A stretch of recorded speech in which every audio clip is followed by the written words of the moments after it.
UFOs. Yes. Do you believe in them? UFO America क्यों जाता है? लेकिन हमारे पायलट्स ने क्यों नहीं देखे? Distances are too far.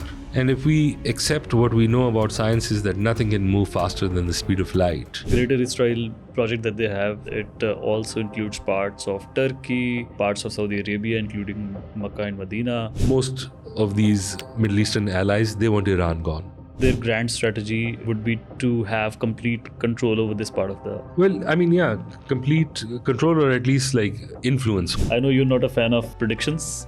2030. The real employment issues around AI will start manifesting themselves. 2035. China overtakes the US as the world's largest economy. And in 30-40 years, like what radical change do you see? I'd probably see UFOs. Yes. Do you believe in them?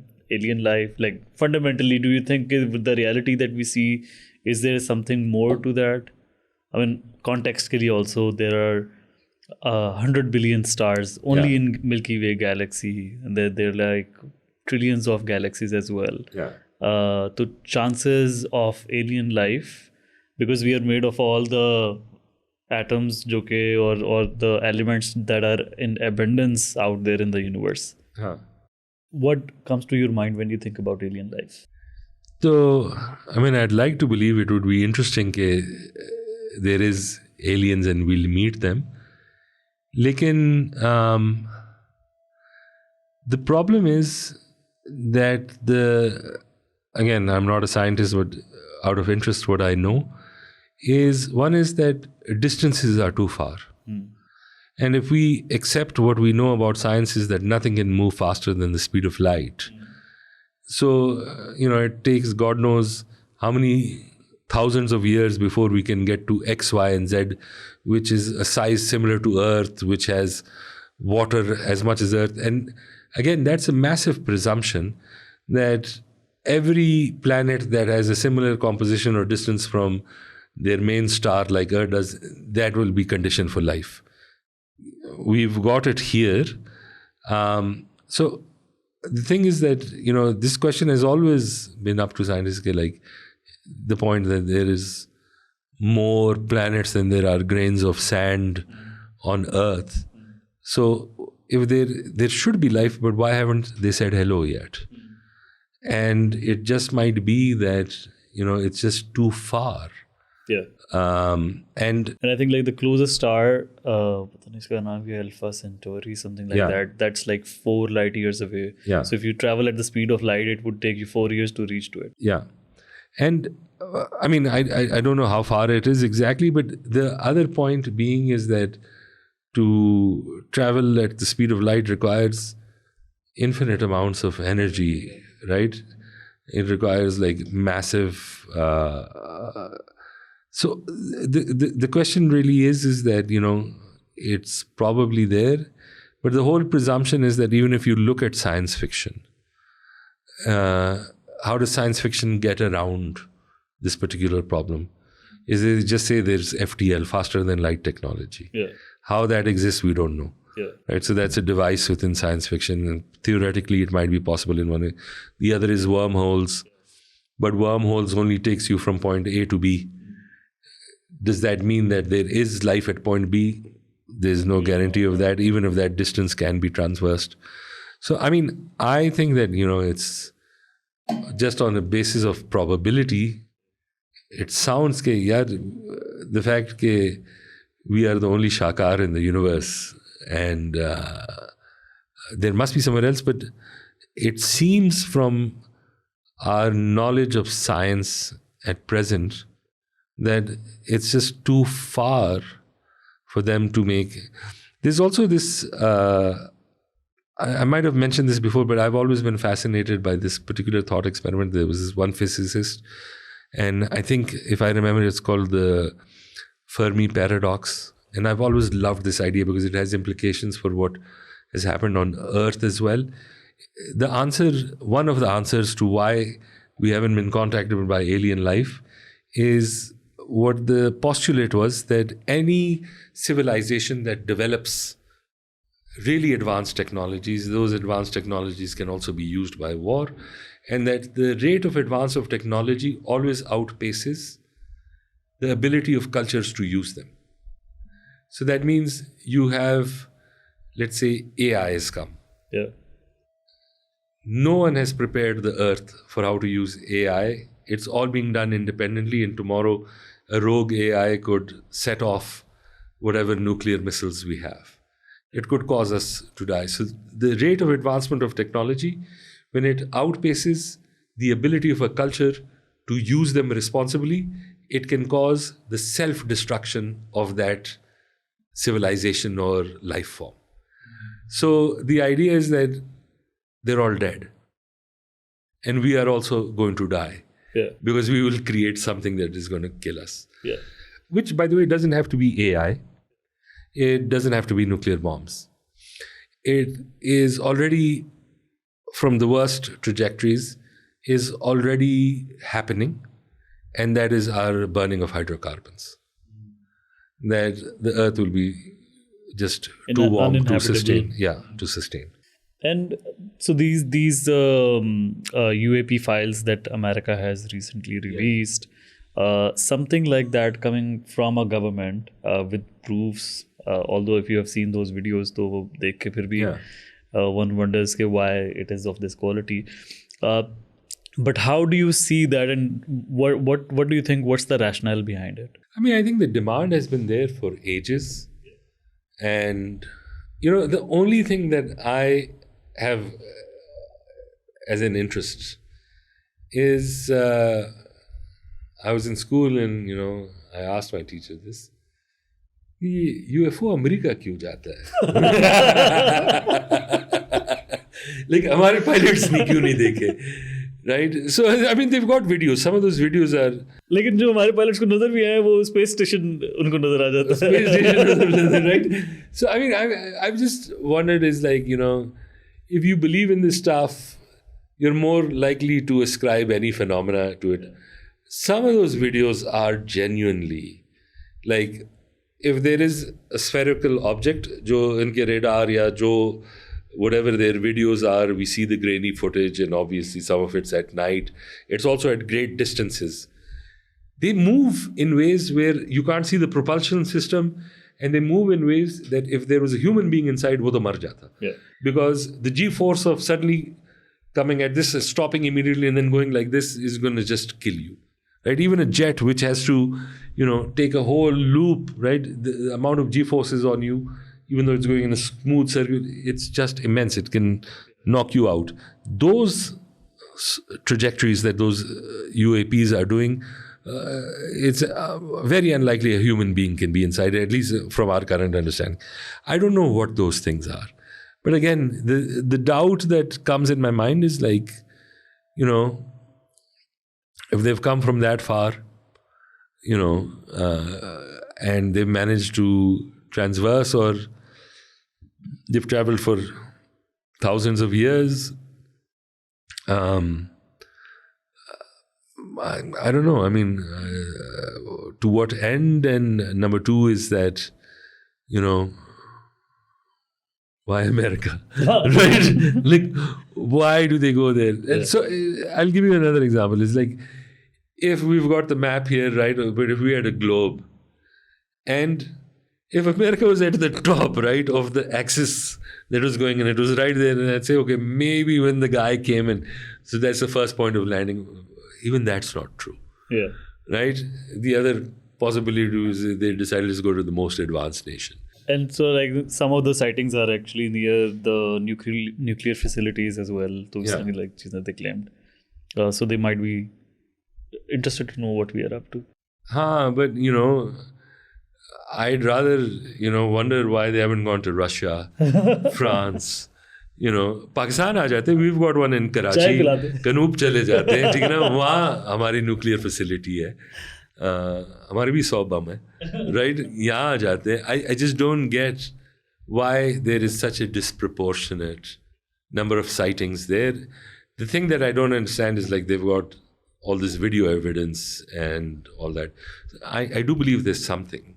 I just don't know what it is. I just don't understand, what it might be, because the overall science, we could, if we believed there was anything that allowed faster than light travel, and maybe there is some element of science in the future that could discover it.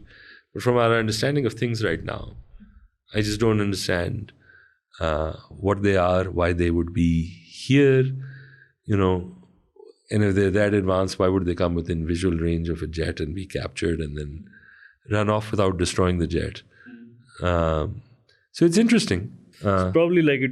I mean, I was just thinking about it. मुझे ये लग रहा था कि like it could be. नहीं देखिए, it's also a question of beliefs, right? Yeah. तो America में जिन्नात नहीं नजर आते. पाकिस्तान में हर जगह नजर आते हैं. You're primed to believe certain things, and then you look at some things, and So I'm just wondering if that's one of the things. You see what you believe in. Yeah. But हम भी कहते हैं कि ये UAP है. हाँ. But yeah, if there is any such thing, and you did mention about G-force and all of that. Yeah. मैं सोचा था कि it might be that, and you also mentioned that Fermi Paradox as well. Yes. So it could be that it's maybe they're like in robotic form. Maybe they're like AI from another multiverse. Yeah. And perhaps we are also heading towards that. Could be. I mean, to be honest, like all the UAP files I've looked at, that I'm interested in, especially the video stuff. And there are like credible America ke colonel channel जो कहते हैं देखा है हमने, and then 4 or 5 people will corroborate it if they've been like flying in a squadron or things like that. I mean, I think there's something there, but it's just that I can't think of any natural phenomena that would explain it. So that's the confounding part. But at the same point, you're right. It could be robotics, AI, whatever it may be. But again, the point is, to what end are they understanding, the world here? Because it's clear that the rate of technological advancement here is not sufficient for it to be a threat. Right. And the files that they have released so far, it's just the sightings. There is this novel called The Three-Body Problem.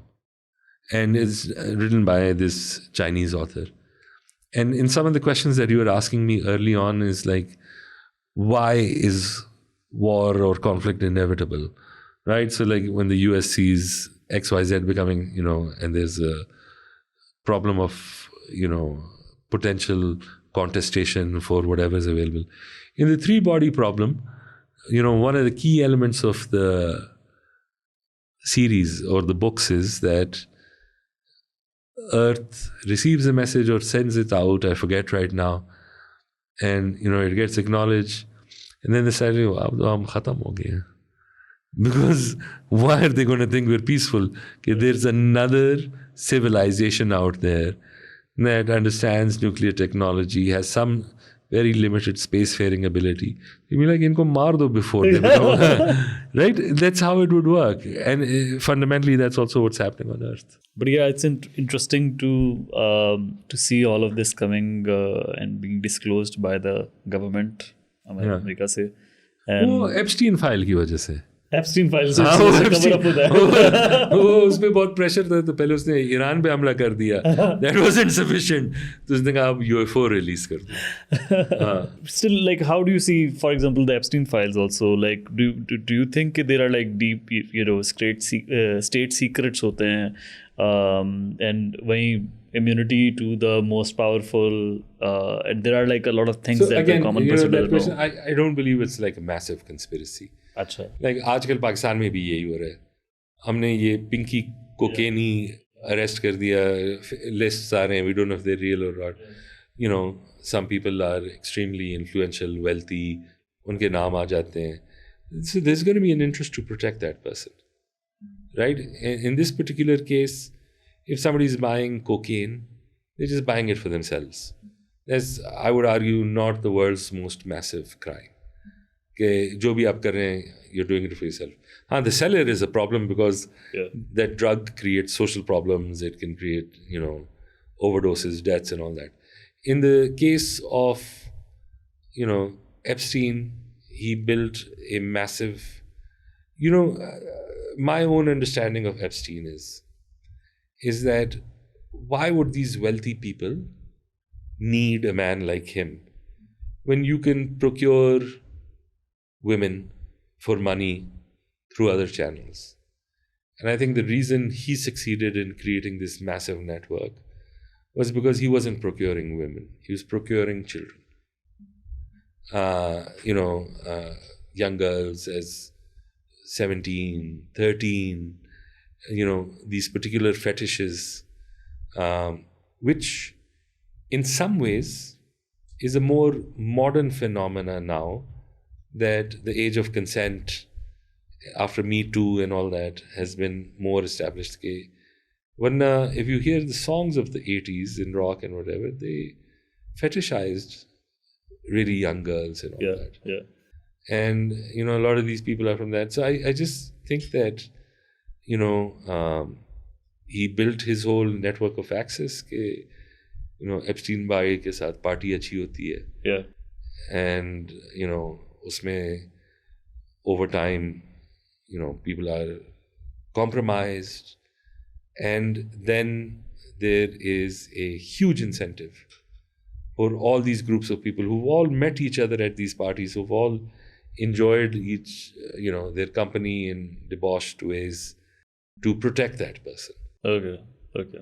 So you don't buy this conspiracy that there were like maybe states involved into it. Probably he had. I mean, ultimately, though, I think there is a case that he was working with Israel, but I don't think they set him up. ये तो वो होता है कि like if you're an intelligence agency and you say कि मैं तुझे पैसे देता हूँ, तुम अब एक network बना दो. That is incredibly difficult, high order.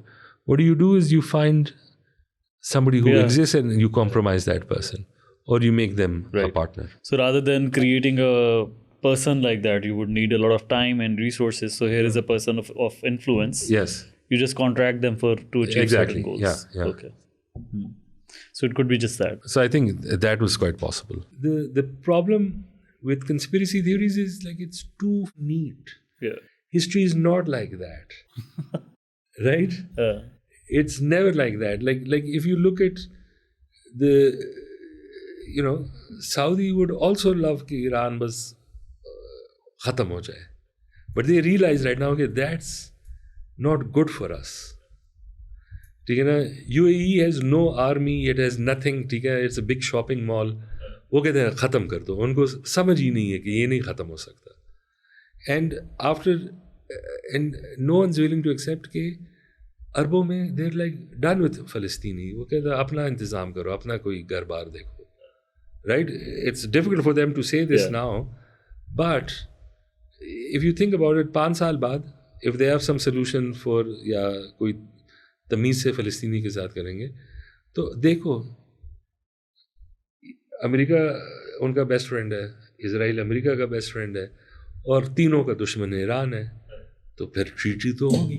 So I think वही होता है कि sometimes when we're thinking, all these conspiracy theories, so they probably imagine that people are so strategic that they have thought through everything. How to play it out. I'm sure कि वो कुछ religious fanatics definitely होंगे and वो सारी चीजें. But that is not the dominant. Okay. Because उनके दीन में बहुत कुछ है जो ये नहीं कर रहे. ठीक है ना? Christians तो कुछ भी नहीं कर रहे. Jews भी कुछ भी नहीं कर रहे. ठीक है ना? Jews तो फ्राइडे या संडे उसमें तो काम भी नहीं कर सकते, वो तो पिस्तौल भी नहीं चला सकते. Like it's a mix of everything. Pakistan जो है हमारी इस्लामिक कॉन्स्टिट्यूशन है. हम कहते हैं कि हमारा बम जो है ना वो दुनिया को हम वहाँ अफगानिस्तान को पीट रहे हैं because it makes sense for us. हम सोच रहे हैं कि बस ठीक है इनको यहाँ ख़राब करते हैं rather than figuring states don't work like that. Like, you know, like ये जो US का जैसी वॉर शुरू हुई, there was no one who believed कि ईरान ऐसे रिएक्ट करेगा. हम जो है ना, ये जो तुम्हारी बात है, we go back and we presume कि everyone made a neat decision. उसे पता था कि ये करेगा, ये करेगा और फिर ये होगा. I think that's partly also because the way history is written. That's the way history is written. That's the way, and plus we have, you know, reduced people. Yeah. ठीक है ना. वहाँ इंडिया जो है ना, इंडिया का मसला क्या है? इंडिया ने सोचा कि पाकिस्तान जो है ना, ये भिखारी है, इससे पैसे मांगते हैं, उससे पैसे मांगते हैं. ठीक है ना, हम इसे टाइट करते हैं. ठीक है ना, ये अमेरिका से मदद मांगेंगे, चाइना से, दोनों कहेंगे नो. ठीक है, वो पाकिस्तान ने वापस कर दिया. It was arrogance. And I think same thing has happened Iran with के केस में भी यही हुआ है ना, कि they just हाँ. presumed. And ईरान, उसकी मेंटल कैलकुलस ये थी कि यार कि आयतुल्लाह को उड़ाएंगे ऊपर से. हाँ. It's like killing the head and the rest of the लोग उड़ जाएंगे, वो हाँ. वैसे भी तंग है इनसे. And you know, that's why our problem in Afghanistan is also this. यार अफगानिस्तान में भी people hate the Taliban. But आपको पता लगे कि आपको अगर पाकिस्तान पे कल सऊदी हम पे बम मारे या इजराइल हम पे मारे, we are gonna hate both equally. हमें कोई परवाह नहीं. वो कहेंगे मुल्क पे अटैक हुए तो बस हम आसिम मुनीर के साथ हैं, हम शहबाज के साथ हैं, बिकॉज उस वक्त that's how normally people react. And specially I think मुझे लगता है कि जब when these super powers they also are delusional to some sense. तो यही वो थ्योरी है ना, कि जब आपका पीक आ जाता है of your empire, that arrogance sets in, not believing. ठीक है ना, ये आधा चाइना को तो अमेरिका बना दिया था. जब we went to the moon, your iPhone 13 has 100 times more processing power than all that was available then. Or China can now make better than iPhones. Yeah. With Huawei and all that. So what you're saying is कि like एक तरह से China को China बनाने वाला भी America है. Yes. ठीक है ना. अब उनको ऐसा नहीं, अब नहीं. वो तो you know, all these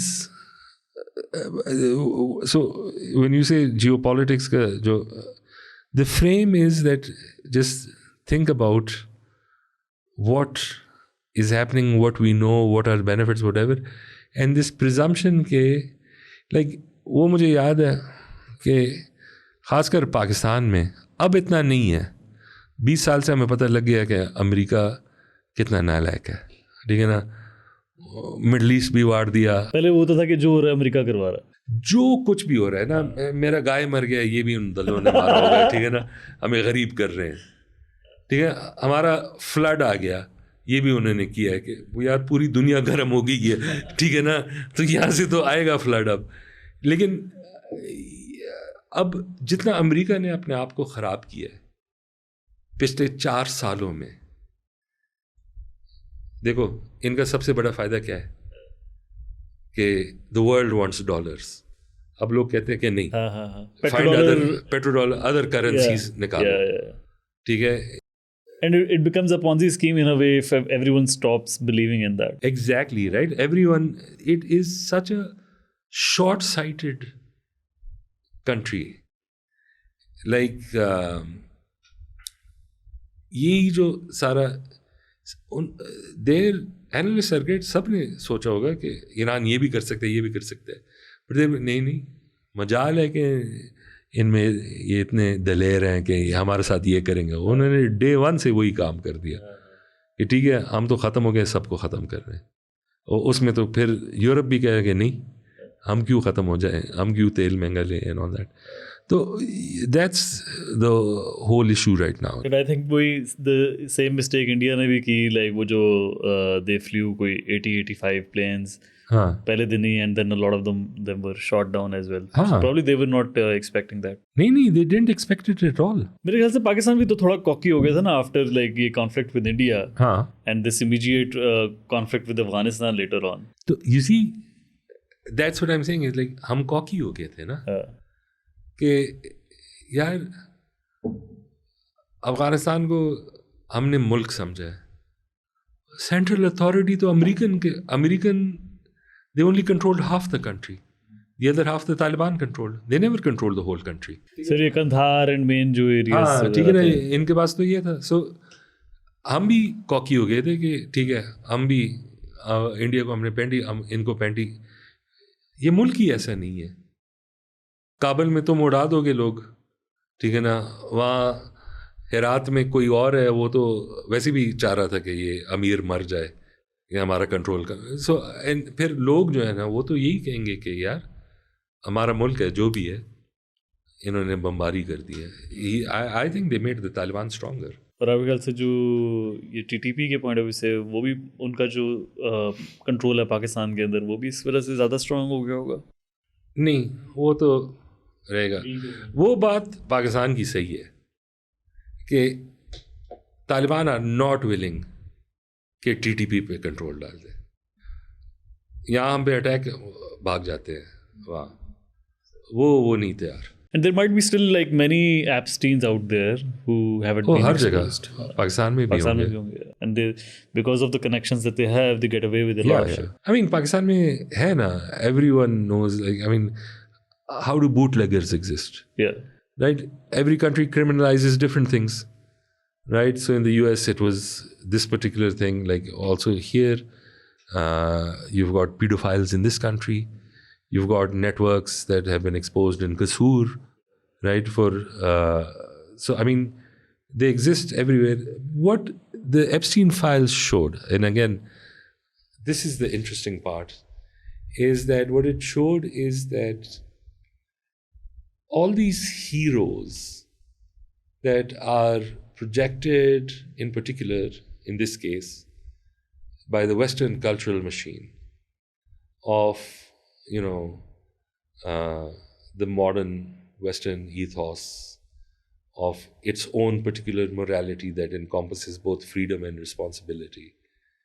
That, you know, there's a huge undercurrent of debauched behavior that is afforded through immunity of money, wealth, and power. And that the way they've done it is, it's big news, because imagine, you know, this had come out from Pakistan or somewhere else. Like, for example, in Britain, there were these gangs of Pakistanis, older men, who groomed young British girls.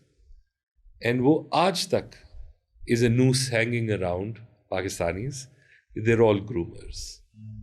And it became an indictment of a whole immigrant community, of a whole culture, of a whole religion. And, you know, for Epstein, and if you look at the lists of the people who were there, and obviously it is viewed as something extremely outrageous and egregious, but that indictment of a culture that allowed this to happen hasn't come. Right? They've shown it, and they believe that this is an anomaly. This is an anomaly of the wealthy. But so I think that's one of the interesting things from it. Right? Whereas, because we see this example of how grooming gangs are cited of Pakistani origin in Britain to mean something so much more than what it is in the US. So now, example, like if we look at one of the cornerstones of, let's say, the most modern parts of the recent past, so Microsoft is that story. You know, Bill Gates his wife left him because of Epstein, essentially. Former US presidents, current US president. And, you know, the fact that what this means is fairly uncomfortable, but it's just seen as isolated and criminally associated to just one thing. I think that's the interesting thing to understand from Epstein. And what do you think, like, who released these files and why now? Because, like, the previous presidents, they could also do it. And while Trump is also in the files, why it has come because out they were now? forced. Because it became massive where even, Republican operatives were... Because, there was a case that went back 10 years. He was arrested once, released, effectively pardoned. He started again. All these people still came to him. And then he got arrested again because in the case of a lot of these guys, eventually somebody speaks. And at some point it becomes hard to, control. He committed suicide in jail. There's a ton of files. There's a ton of stuff that was investigated. There's an active case going against his partner in crime, Ghislaine. And so there was a lot of public demand from both the opposition to Trump and people within Trump's party. So they had to release it. They could have kept it, but it was becoming too much of a sardar for the guy. Okay, it had to come out. And plus, with investigations of this sort, there's a lot of people in the know. And, before it got out through other means, they decided to release it. But they've redacted a lot of it. Some of the most telling parts, some of the things that they thought might be prejudicial, or they don't know if it's accurate or not. But, that's why. And I guess the conspiracy is not that why it came. The real thing was like the first time he got off. That was the real abuse of power, because that's when this was not something in the public eye and all the powerful could, do it under the radar and behind. And so now, this is sort of the situation with this. Right. And same goes for the UAPs, UFO sightings and all of that. Yeah. Because like they have been investing a lot on these things. I think like it dates back to 1940s or 50s when they had those projects which investigated these sightings. There was Roswell. Yeah. Even before that, aliens has always been a part of the American imagination. Yeah. So when they did the radio show War of the Worlds and they didn't announce it was a radio show, there was panic in parts of the US because they thought there was a real alien invasion. Okay. Because that was there as part of like the template in people's minds. But, I do think like, there are a lot of things are conspiracies, but a lot of things are also extremely ordinary. And they just come out because of mistakes, because of, either too much arrogance or, too much in the way of feeling impunity for what you do. So I think, these are just a result of some of that.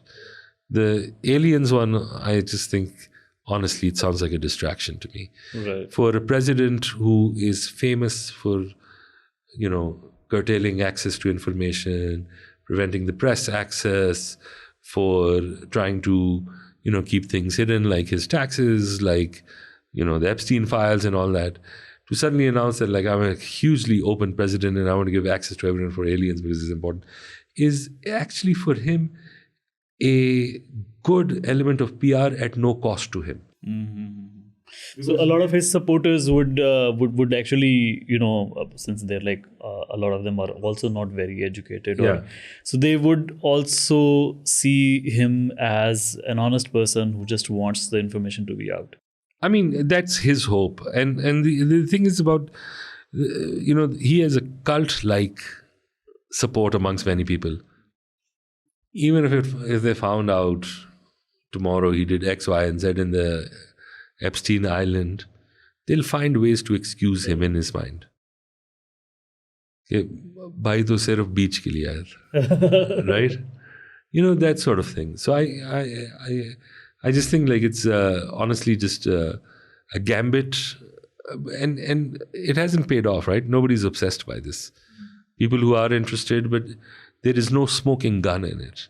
If they said, yes, we found debris of a ship, that would have been okay, this guy has genuinely chosen open access. But from what these files, which don't say anything conclusively, it was a no-cost option for him that did nothing really than what has already been in the public domain 2-3 years ago when they released the first tranche. Say in an ideal world, if this holds the ground, could it, and with connecting this with the rise of AI, where things are heading, biogenetics as well, could this be also somehow a way to prepare the world that there are things beyond our imagination, and leveraging that understanding to introduce something that we don't currently understand, but the technology may able to have something? I mean, I'm referring to supercomputers, AI. By supercomputers, like these quantum computers that can actually make a lot of things happen. And I was reading somewhere that even in one of the documents of this open AI, they also mentioned that they were probably working to call the demons or open the portals, something like that. So do you see any remote possibility of something heading towards that? I mean, this last thing about opening portals, ये तो गपशप हो जाएगा, right? ये तो chat GPT के बस की बात नहीं है. लेकिन I mean, the future is, I guess, open. I think, the thing with quantum computers is that current computers require binary code. They can superimpose, so their ability to calculate is massive. Yeah. But, I mean, the idea that, these computers will suddenly be able to have insights that we don't, but, right now they're limited by their own world is basically cyberspace, right? And a lot of these physics you're talking about requires being a three-dimensional being, to run those experiments, things. Oh, obviously they can do it, theoretically and all that.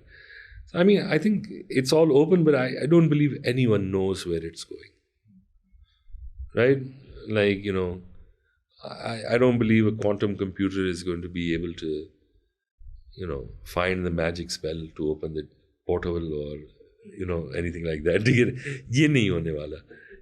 But I do believe, I mean, they could have significant leaps. I think what might happen is human lifespans might increase. Curing cancers, XYZ. There are a lot of possibilities that will fundamentally change how we interact with the world and in terms of our own mortality.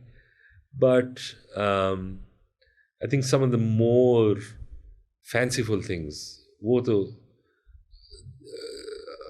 we don't see anything in the trajectory that will suggest that those things could happen. Talking about quantum computers, I was reading somewhere that they have somehow given a hint that by 2029, they could be like massive advancements, and a lot of encryptions could be broken into that currently operate on this binary computers. So, but do you think that this would create a massive problem in some sense if all the banking system that is based on binary computers? And I mean, it is essentially, it would destroy the security underpinnings of most cryptocurrency.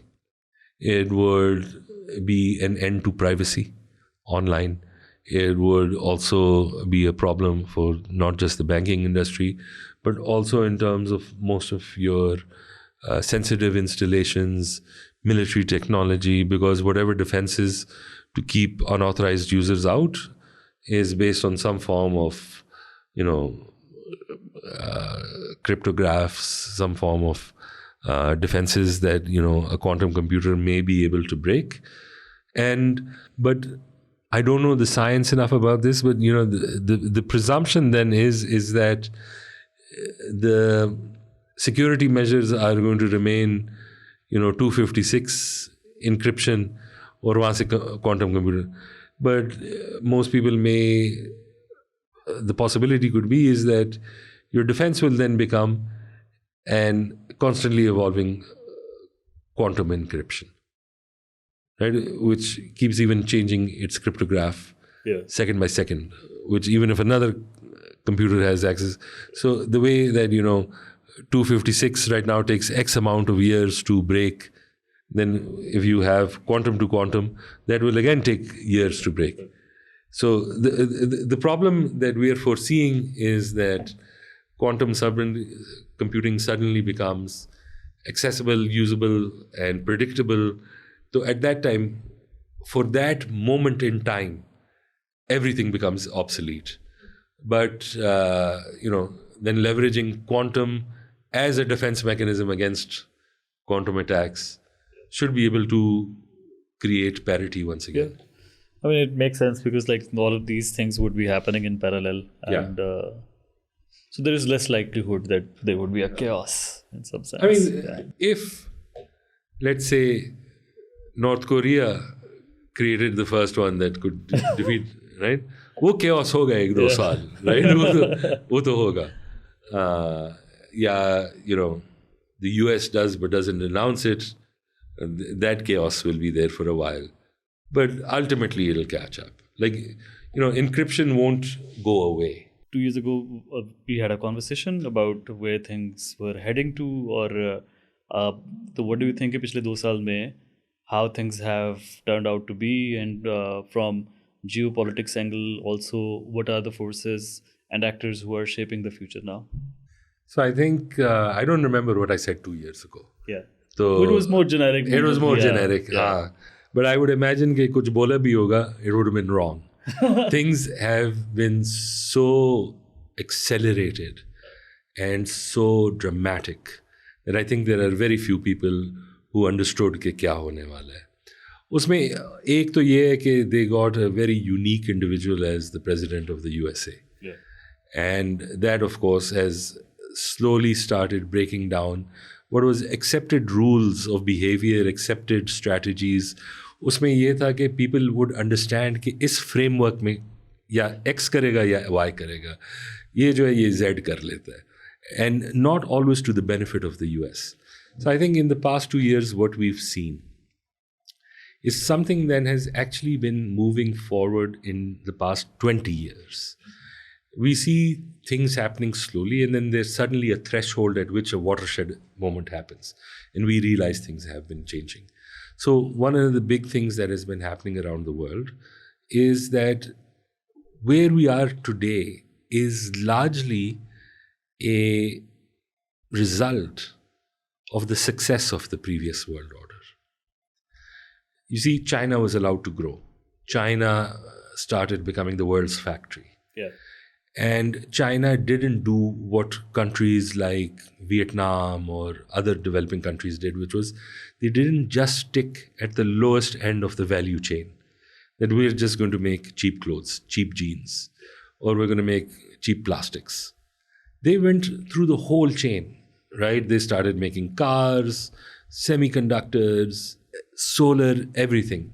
Then they were also supremely lucky. It's very rare that a centralized command economy, it's a capitalist economy, but a lot of it is decided by the centralized command of the Chinese Communist Party and the president, and they made good choices. Yeah. They made strategic choices. So now what has happened is that over time, you effectively have the United States and a next kid on the block who's also a superpower, which is China.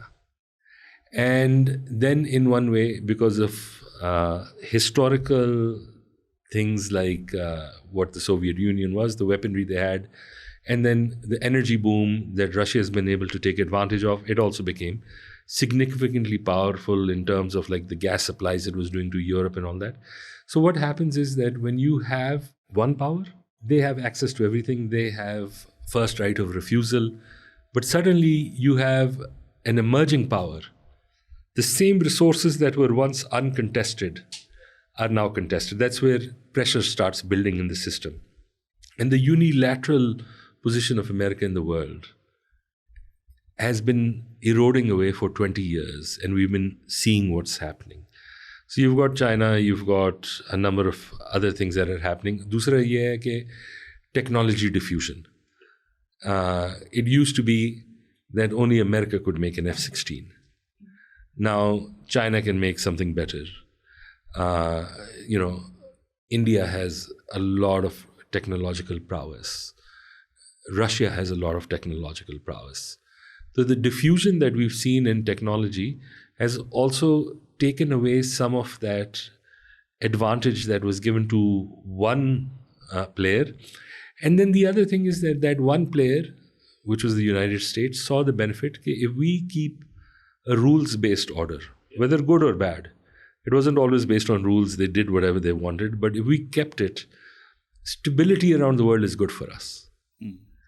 And under Trump, of course, they've sort of retracted from that role. They haven't really retracted, but they've given a lot of signals that create uncertainty in the minds of their old allies, like Europe, like places in the Middle East.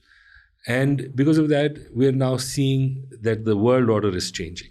Right. And so there's a lot of uncertainty in people's minds. And in some ways also, the old order really benefited the Americans.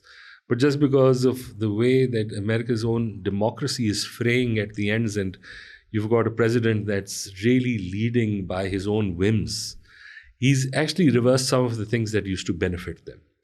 So I think that where we're at is at a transition phase where the future is going to be multipolar. We are going to have blocks. We're going to have much more in the form of regionalization, regional allies. And what the past 2 years have demonstrated is that Europe had a transatlantic partnership with the Americans. And they're like, we can't depend on that anymore. We're going to have to, we are a region, we are a bloc, but we're going to have to think about our own defense. We're going to have to think about self-sufficiency, that we don't require an umbrella of protection from someone else. So that's in terms of both their arms build up, but that's also in terms of not just depending upon commercial technologies that come from the US. So they need their own AI, sovereign AI. They need their own technologies. They need their own production in-house.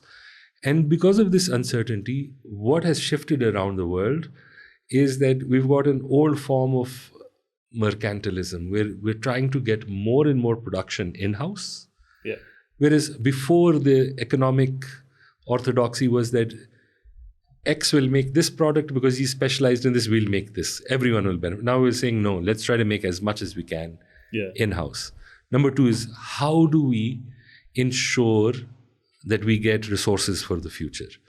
So we thought that, it's not just fuel, it's critical earth minerals, it's, access, it's also logistics, it's access to routes. So things are significantly changing. And I think that in the past 2 years, most countries have this idea that we're going to have to figure out more in terms of being sovereign and independent and not be dependent upon, let's say, the old big brother of the world. And they also have a suspicion of any new big brothers. So they're not also going to immediately get into the arms of another suitor like China or Russia, because it's become clearer to most countries that, these vulnerabilities have to be addressed. And because of that, there is much more contestation in terms of resources, in terms of how people project their own power.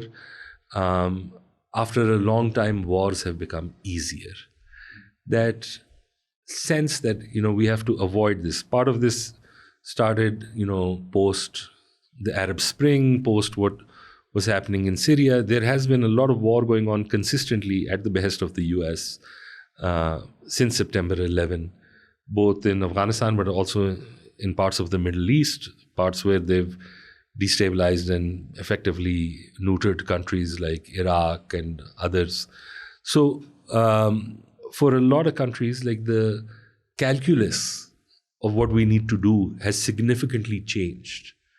Because that idea that we still believe international cooperation is the ideal, but we have to prepare absolutely for a breakdown in that particular situation. So I think these 2 years have been very interesting. One is especially I think the morality that I think the West was very successful in presenting around the world as an alternate system was critically hurt by what they did in Gaza. And for a lot of people, they've also realized that, this level of barbaric genocide can very easily be justified in their eyes and all that. Second is what's happening with Iran right now. What's happening in terms of how the US is dealing, forget with its enemies, but with its friends. Yeah. What it's done in South America and what it's currently doing to Cuba.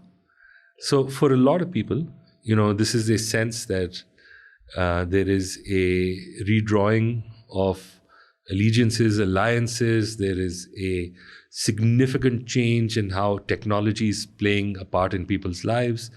That technology has created new demands for energy, for critical earth materials. Then going forward, we don't know who's going to be ascendant on this, what effect it will have on economies, on jobs. So there's uncertainty. This is that one particular period where we're not redrawing the world map, but we're redrawing how the world map integrates and interacts with one another. So I believe it's pretty open how this will go forward. Right. So a lot of the transformation has driven by the changes in America, or as a result of that, we see all of this these changes. But let's take a step back and talk about what led to these massive transformations. And from American point of view, they probably they were not getting good deals out with China because they have a trade deficit. But then, in terms of the relations in the Middle East also, now they're net exporter of energy themselves.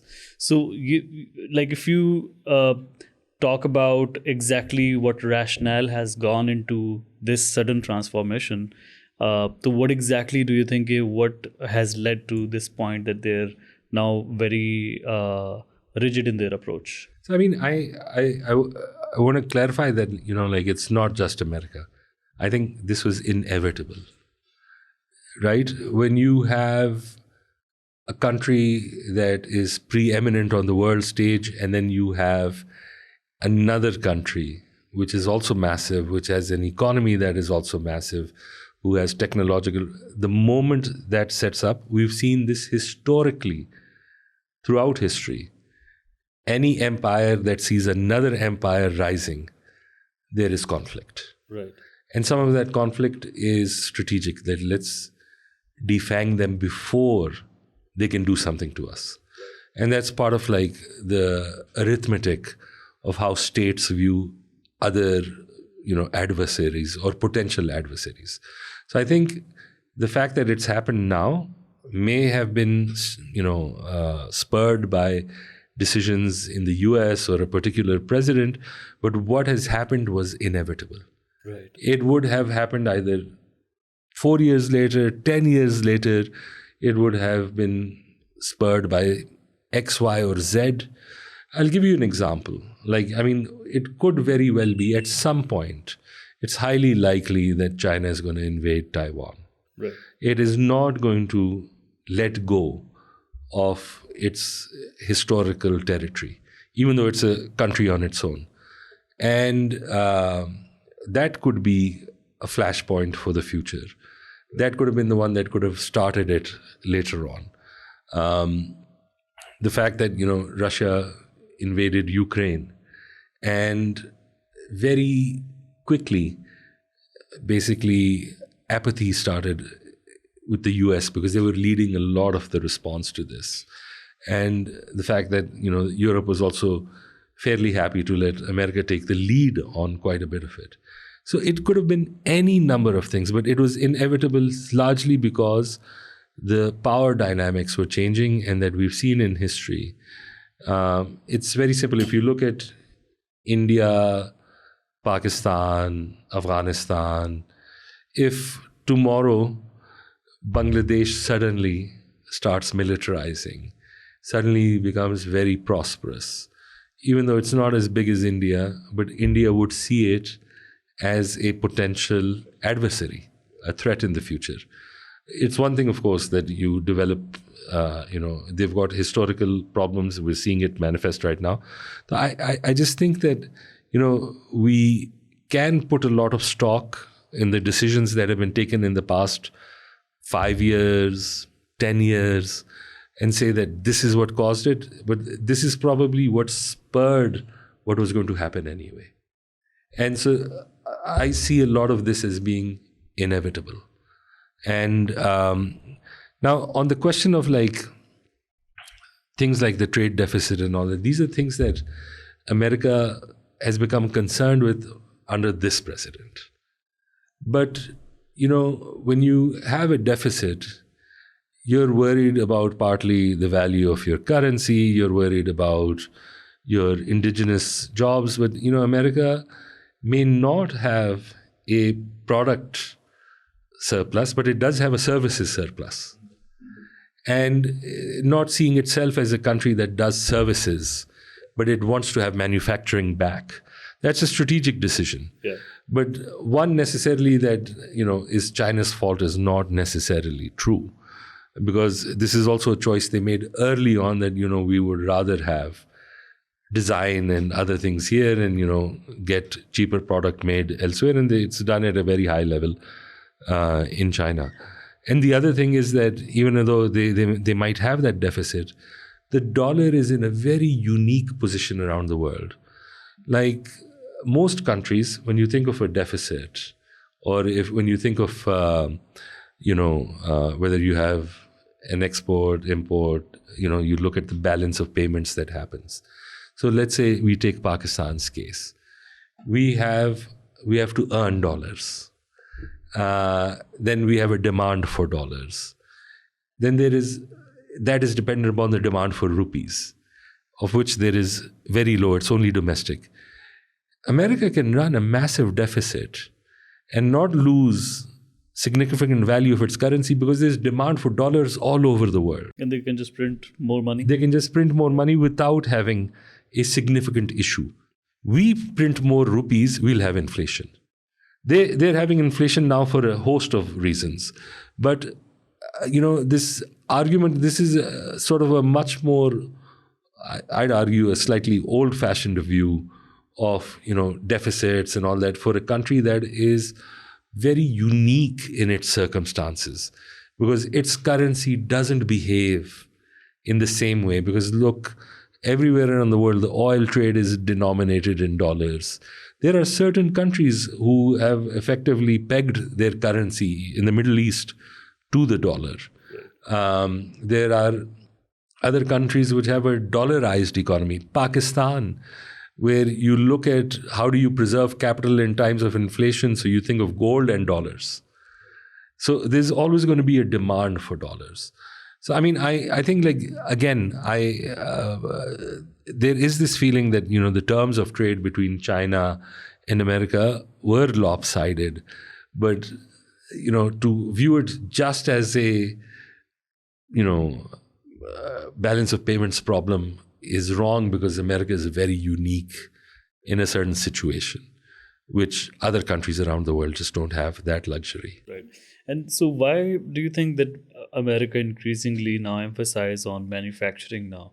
Because they've been upset with the fact also that, China takes a lot of their technology and then exports the same goods and they lose that advantage. But they want to encourage their local population also to get into manufacturing. So what that is all about? Okay, so that's really interesting. And obviously I'm not American, so I don't know America that well. But one of the reasons is that if you look at the manufacturing emphasis comes from areas that tilt heavily Republican. Just the economy of California dwarfs all the other states. Just the economy. So if you look at the, west and east, you've got New York on one side, you've got California on the other. Just these two states, generate so much. Then you've got states like, Washington, Seattle, which are generating a lot. These are not traditionally Republican. Sometimes they shift, with governors and all that, but generally they're the areas which have not done, in terms of services, high tech, software or technology, where they've been sort of more concentrated on old school manufacturing, have been Republican areas where education levels or other attainment isn't as high. And there are areas like, in Virginia where mining was a big thing, where, as they moved towards, let's say, cleaner technologies, you had states that suffered predominantly and they were not able to transition from like being at the lowest end of the value chain to doing something else. And I see this particular emphasis that, let's say, Trump has is partly because he's looking towards his base. The other thing is also, at a strategic level, some of it makes sense also, right? So if you want certain kinds of high-end technologies, you don't want semiconductors or chips necessarily only made in Taiwan. Because if tomorrow China were to stop or to occupy it, you would suddenly have a massive crisis in the US. So there is strategic reasons for having manufacturing in-house. But not every kind of manufacturing, because certain industries no longer make sense. So, for example, if you were to bring clothing back to America, it doesn't make sense because labor is such a big part of that particular cost item that it would have to go to other countries where labor is cheap. So I think that, one has to disaggregate. The idea is saying, let's become a manufacturing nation again when you are the preeminent power in the world when it comes to services, software, high tech. Yeah. It's like going backwards for a more myopic reason for a certain constituency that you're trying to hit at. But I do think it makes sense for certain, critical industries, certain strategic industries where you have. The other thing is that, yes, China has obviously taken huge advantage. It's done a lot of industrial espionage. It has taken their technology. It doesn't have the same kind of protections that you want for IP. But America has also been tolerant of that for the longest time, because the value, the relationship it has with China in terms of the economic output, outweighs some of the excesses that one has committed against the other. The other thing is also, like, China holds a lot of their bonds. It's a net investor in many ways for, when the US wants to print money for itself. So, I mean, I'd argue that the relationship made sense. The relationship became problematic when, in some industries, China went ahead. Like, for example, you have Tesla, which did everything, it innovated, but very quickly, China has moved ahead, both at cost and in some cases even technology. There are other industries, there are areas where China has secured, critical minerals, because China has, in some ways, very silently done what the US is doing now, but a decade too before. Their move into Africa, their move into mining there, their move into the Belt and Road that they've done throughout Asia. And then in South America, going out and making approaches to several countries as well, trying to get a foothold into their home base. So those actions also created a threat perception that was increasing over time. And I think it's partly because the US either didn't take it seriously enough, partly because also, the demand for certain kinds of metals, the certain kinds of rare earths, energy, and no one predicted how fast AI would suddenly change everything. No one predicted a lot of these technologies that are emerging and moving forward. So I think it's just catch up. It's half-hearted understanding of technology. And it's partly one also where, I think China has played well in terms of how far it saw ahead of, what was needed. So basically, it's more like the American empire, learning from the history, also would want to protect their hegemony overall in the world. And I think I was listening to Ray Dalio, I think he talked about like the rise and fall of empires with 200 years prediction. And I think one of the things that I understood was that once people in that particular empire, they become prosperous, they stop investing their time and energy into manufacturing, and that somehow gives an advantage to the rising power as well. Yeah. I mean, in this case, it's definitely that. And I think it's also in terms of like how, the US saw the world moving forward. And, hindsight is now 2020. But at that time, let's say if you looked at things in 1990, the Soviet Union collapsed. You had all these new states. You had China opening up to the world and embracing capitalism. So if anyone were to look forward from 1990 at that point in time, there would be a reasonable assumption to think that the whole world will move towards a capitalist order where everyone understands that we can all cooperate so that everyone benefits. But as you've moved forward, we've discovered that, nations don't just automatically give up on their history. They don't give up on their ambition. If you look at Turkey, Turkey still remembers that it was an empire. Turkey is not, happy just to be a nice place which has the Bosphorus and people come for tourism. It wants to project power. It wants to ensure its own safety. It's got interests in ensuring how Syria behaves, how, the Kurds behave, how Israel behaves. Yeah. There's the same thing that happens with China. China is also, the fact that it chooses to have a market economy doesn't mean that China has forgotten thousands of years of its history as its own empire, as being, a nation that is always going to be happy to play second fiddle to the preeminent empire of the day.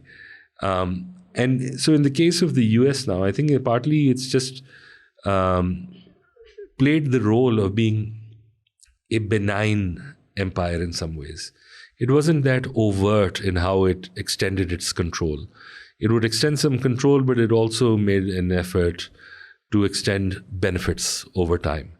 Where it saw that it needed more overt control, then it would do things like, ensuring coups happened. They, helped foster discontent in countries, created problems. But right now, for example, they're very clear that they need to make sure that one is that they clean up their own neighborhood, that, Russia doesn't have access to Cuba or China doesn't have access to Cuba, that the efforts that were being made by China in South America were also being controlled. Then also in the past 20, 25 years, South America had a huge wave of anti-imperialist leaders who wanted to have semi-socialist economies. And they had that ability through a lot of natural resources in terms of oil and other things that they could, manage to do whatever they want. And then they didn't fall within the umbrella of the US explicitly. So for them, I think it's just one move of ensuring that in terms of they would like to remain a country which projects its power, but they want to make sure that the first thing they do is ensure that they can control their own neighborhood, which is why you're seeing, the activities that they're doing. And they're now explicitly talking about it. They're talking about in a sense, in America that was more isolationist before World War II, where, America was a continent on its own. It's a massive country. It doesn't need to engage with the world. And now it's much more interested in making sure that it's not there to solve longer problems. It's asking people to do their own thing. It's viewing its own interests differently. And viewing its own interests differently in a way that's creating a lot of uncertainty around the world, because it's pulling, its umbrella of protection from a lot of areas that was once thought to be settled that, we are going to operate in this way, and this is the role that the US has and other countries have. And once that vacuum exists, nobody knows how the regional powers, how the middle powers, or how the emerging powers are going to take the place in work that's being done over there. So, I personally think that it's just a re-look at how it wants to do business and what it sees the future as. Right. And so they also published last year their national security strategy. So looking at it, what do you think, what exactly is going through Trump's mind now? Or how do they want to operate, especially in the Western Hemisphere? And थोड़ा सा इसके बारे में explain करें कि why exactly these wars like Venezuela, that happened, and the way Trump now talks about Cuba, Greenland, what that is all about. Again, let's look at history, right? America has bought territory in the past. Alaska it bought from Russia. It used to have the Monroe Doctrine to ensure that... What is Monroe Doctrine? Monroe Doctrine was how they approached South America. Okay. And which was to ensure that this remains a region that is not... It is untouched by other powers. Untouched by other powers. Okay. And they're coming back effectively to what they had back then. And the other thing is that the US is now being much more blatant in what it wants. Usually it would try and create some sense narrative of things, that we have some more higher calling or something more moral, and now they're just being more naked about what they want done. So about Venezuela, they were very clear that they want oil reserves. They got the oil reserves. They got a more compliant nation. Then the other thing is that with Cuba has been problematic to them for the longest time. You had the Cuban Missile Crisis. You had the Soviet Union. And for them, you effectively had a satellite state of the Soviet Union just off the shore of Florida. So it was a vulnerability for them.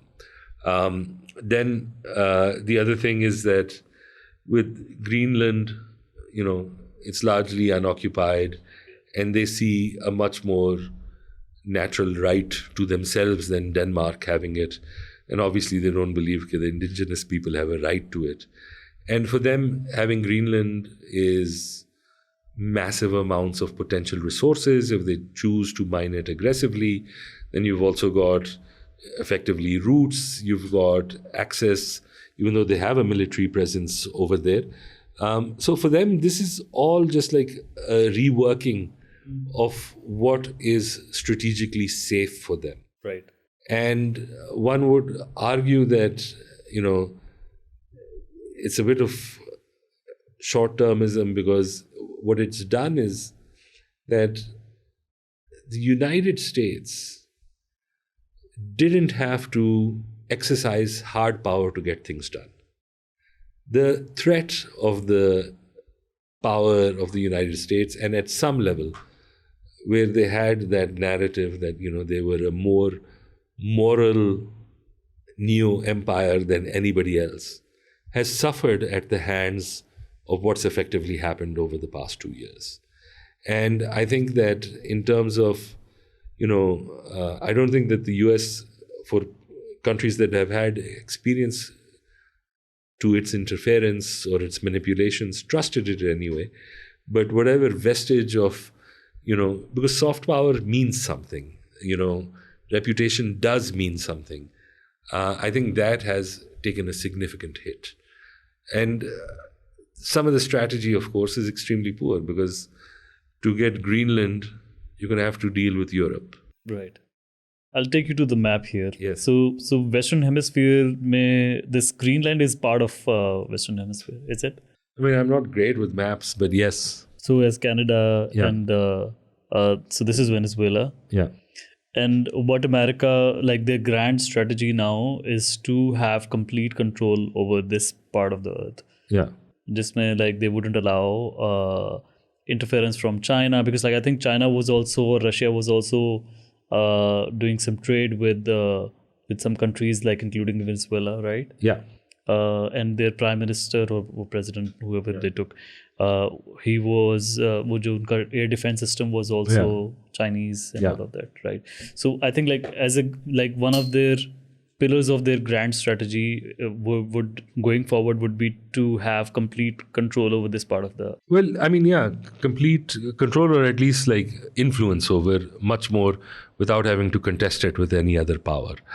Look, one of the amazing things about not taking anything away from America has people who have done, frankly, really amazing things, and they've built a very strong nation in terms of cultural output, scientific output, everything.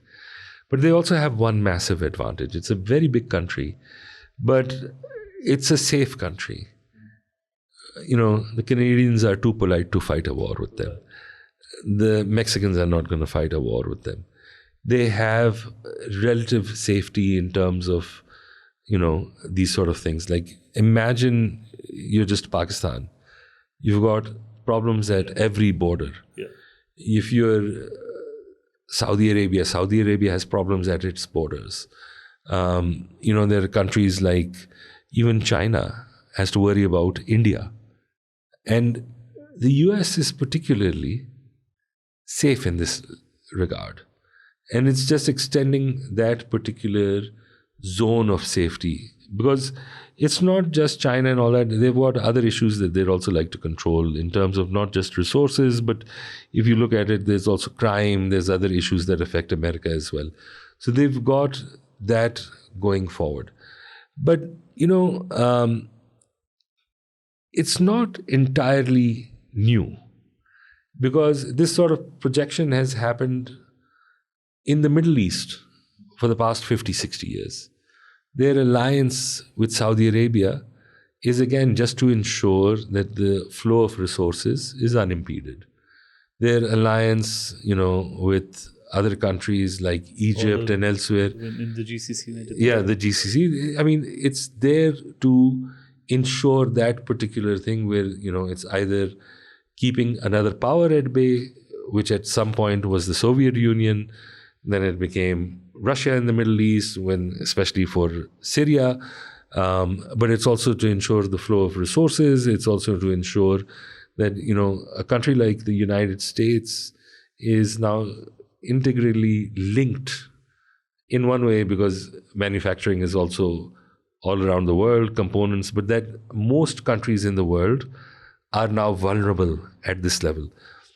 That vulnerability, by the way, is not a bad thing in one respect. That prevents adventurism.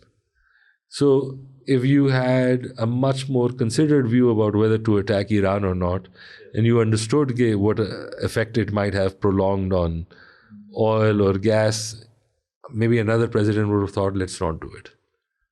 Right? One of the reasons why the US and China haven't gotten into open conflict in areas where they are, at each other's, basically right next to each other, is partly because that conflict would cost both countries massively. Because you're not going to keep trading if you're fighting a war. And both economies would effectively sink. So, I mean, that's one of the benefits of this sort of interconnection. If you look at, the fact, what's the pressure right now not to bomb Iran into smithereens, or to ensure that, this war, there's a way to de-escalate and walk this back, is partly because of this logistical interconnectedness. And that is extremely important. As part of their bigger strategy that they have, particularly regarding the Middle East, so what do you think, what exactly is the end goal behind this particular war? Because I was going through that document, Jonka National Security Plan. It also still mentions in making sure that the Strait of Hormuz stays open. And this was drafted back in 2025 when it was already open. So it feels like maybe these decisions were not as impulsive, and they may have thought through it, and the kind of responses that there would be, that the strait or the chokehold points would be closed. But how do you see what exactly is the end goal they have in mind regarding the... I mean, look, number one is that not everything is done at America's behest. right? So for their security, energy security, I mean, they've worked with the Middle East. Most of these Middle Eastern allies, they want Iran gone. And they wanted Iran gone since the revolution. And that revolution, partly because they were afraid that the kind of revolution they had, if it mimicked what happened in their own countries, that would mean that most of these kingdoms or these fiefdoms or, whatever form of non-democratic governance they have, that would go away. And so for them, that was one major thing. The other thing with Iran was also that Iran was also a believer, somewhat like Trotskyites, that, we are also going to export revolution into areas, where you have significant Shias and they are being, ruled by, non-Shias. So there has always been this pressure to ensure that, that the allies that I have in the Middle East, their adversary happens to be Iran. And so that's one end of it as well. Obviously, America has its own reasons for also not being. The other thing is protection for Israel.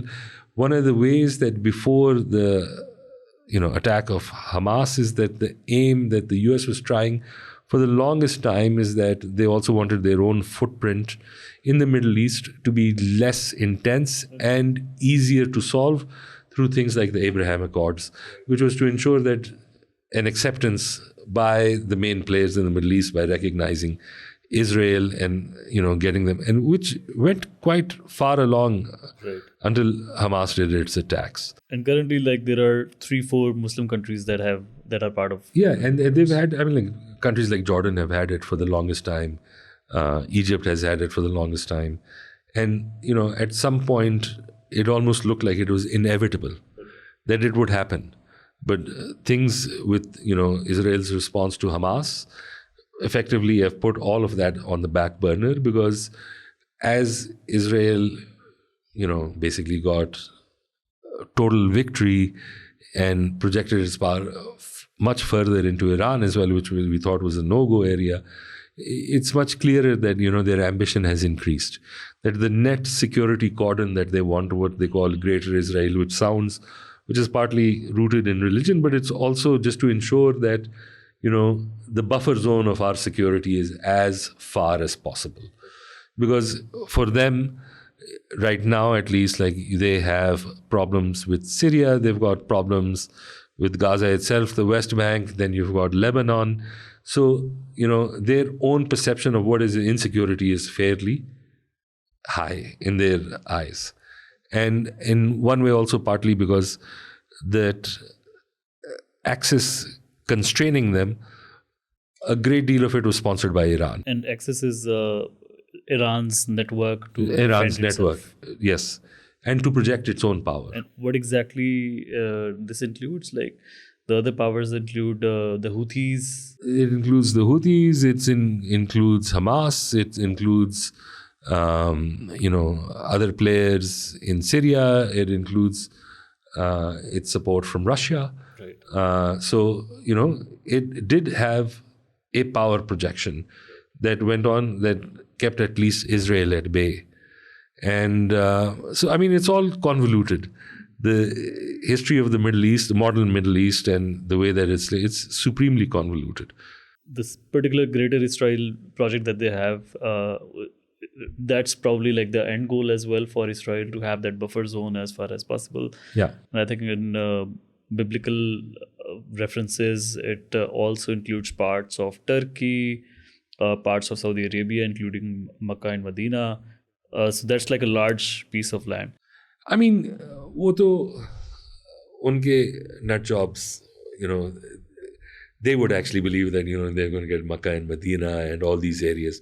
But the idea of Greater Israel from also a secular point of view, which has nothing to do with religion, is just to ensure that जो ratba hai of allies or areas under your control, so that you don't have an adversary sitting right at your border or within, that they've had before. So for them, I think they've gotten a huge confidence boost. This is now achievable. And it will at some level, I think there's been a full stop put at it. But even if they don't achieve Greater Israel, but 4 or 5 years down the line, again, the process of the Abraham Accords and trying to create some kind of acceptance of Israel and normalization will start once again, whether that's by the Americans or somebody else, because the commitment of the Americans and Europe to Israel is significant. And I think it's one that is so significant that even when they're, a state they patronize commits a genocide, they're still going ahead with it. Fine, they give lip service to whatever. So, I just think that process is not going to reverse itself. And why is that so? Like, how come they have this much influence over these big powers? I think it's two things. One is like guilt. The Palestinians didn't commit the Holocaust, but Europe did. It was allowed for a long time. The US didn't get involved, and they wanted to solve their problem, and they created, this state for them. And over time, obviously, the other thing about the Jewish people is that, as a culture, they're phenomenally talented. Yeah. Not just in terms of like scientific achievement, but in terms of literature. For a very small population, their achievements are phenomenal, like almost otherworldly in many ways. And then they've also got now access to significant resources, money, the media. So they also have, through their own self-organization in the US, especially the US, far more influence than their numbers. And that has to do with a very solid form of lobbying being integrated into both the Democrats and the Republicans, having groups like AIPAC, also weaponizing anti-Semitism, which is a real thing, but to make it mean that criticism of Israel also means that it's a criticism of the Jewish religion, which it's not. Yeah. So they've been very effective for what they've done. And this is, again, also relatively modern. Even up to the 70s, there was a lot of anti-Semitism in the US. But they've managed, especially since, the work that they've done since the 80s, they've become far more successful at what they've done. And this is also not to suggest that, the Jewish lobby is a monolith that represents all. There's significant opposition now also. And what do you think, what's causing that opposition? And because there are a lot of people, public figures who are very vocal about it, like Tucker Carlson and even Piers Morgan. Well, Tucker Carlson, and that's a separate issue right now, but even within Israel, there are groups who view what they do as effectively being not only cruel but colonial in nature. The same exists in the US. You have some really famous Jewish figures, if I'm correct, people like Chomsky, others. There's a history of intellectuals who are of Jewish origin who've opposed this. But with Tucker Carlson and all these things, I haven't been able to exactly pin what it is, but I think that they probably took the brief very seriously, America first. And at one level, they've also realized that what the US is doing is not putting American interests first, especially when it comes to some of the actions of Israel. Some of the things that Israel as a state is very useful to the US. Having what is effectively like a micro-state that has superpower status compared to all the other Arab states is very useful to them, because they don't need, they've got bases everywhere, but effectively now they have one whole nation that's a base for them. But because in this partnership, the junior partner is now effectively acting as the senior partner on some things, like, this reporting that came out that, the US is essentially bought into a presentation by Netanyahu about how easy it would be to, win the war on Iran, and they moved ahead with something like this. I mean, I personally think that it's just very easy to break it down and suggest, but it's an accident of history. There was a genuine Holocaust, but now what has happened is that the lesson of the Holocaust should have been that something like this should never happen to anyone else. Not that we can do it to somebody else in order to prevent it happening to us, which was not what's happening. But I particularly think like now it's become a very respectable state in the West that is effectively acting like, a genocide machine. And it's still, what has happened is thanks to social media, that the traditional top-down messaging that used to exist is much harder, and they've made efforts. They bought TikTok in the US. The algorithms, if you write something critical of Israel, a lot of people feel that, their reach is curtailed through shadow banning and all that. So I think it's there, but I still think that maybe by the time Gen Z and Gen Alpha, 30, 40 years down the line, maybe they'll view it differently. But the support for Israel still remains incredibly strong, both in the US and in most of Europe. But do you think like we still see tip of the iceberg where that influence is somewhat diminishing, or the public support? It is diminishing. And every action is diminishing it. It's taking away the weight of history, which acts as a cover for a lot of what they've done in the past. And I think that, moving forward,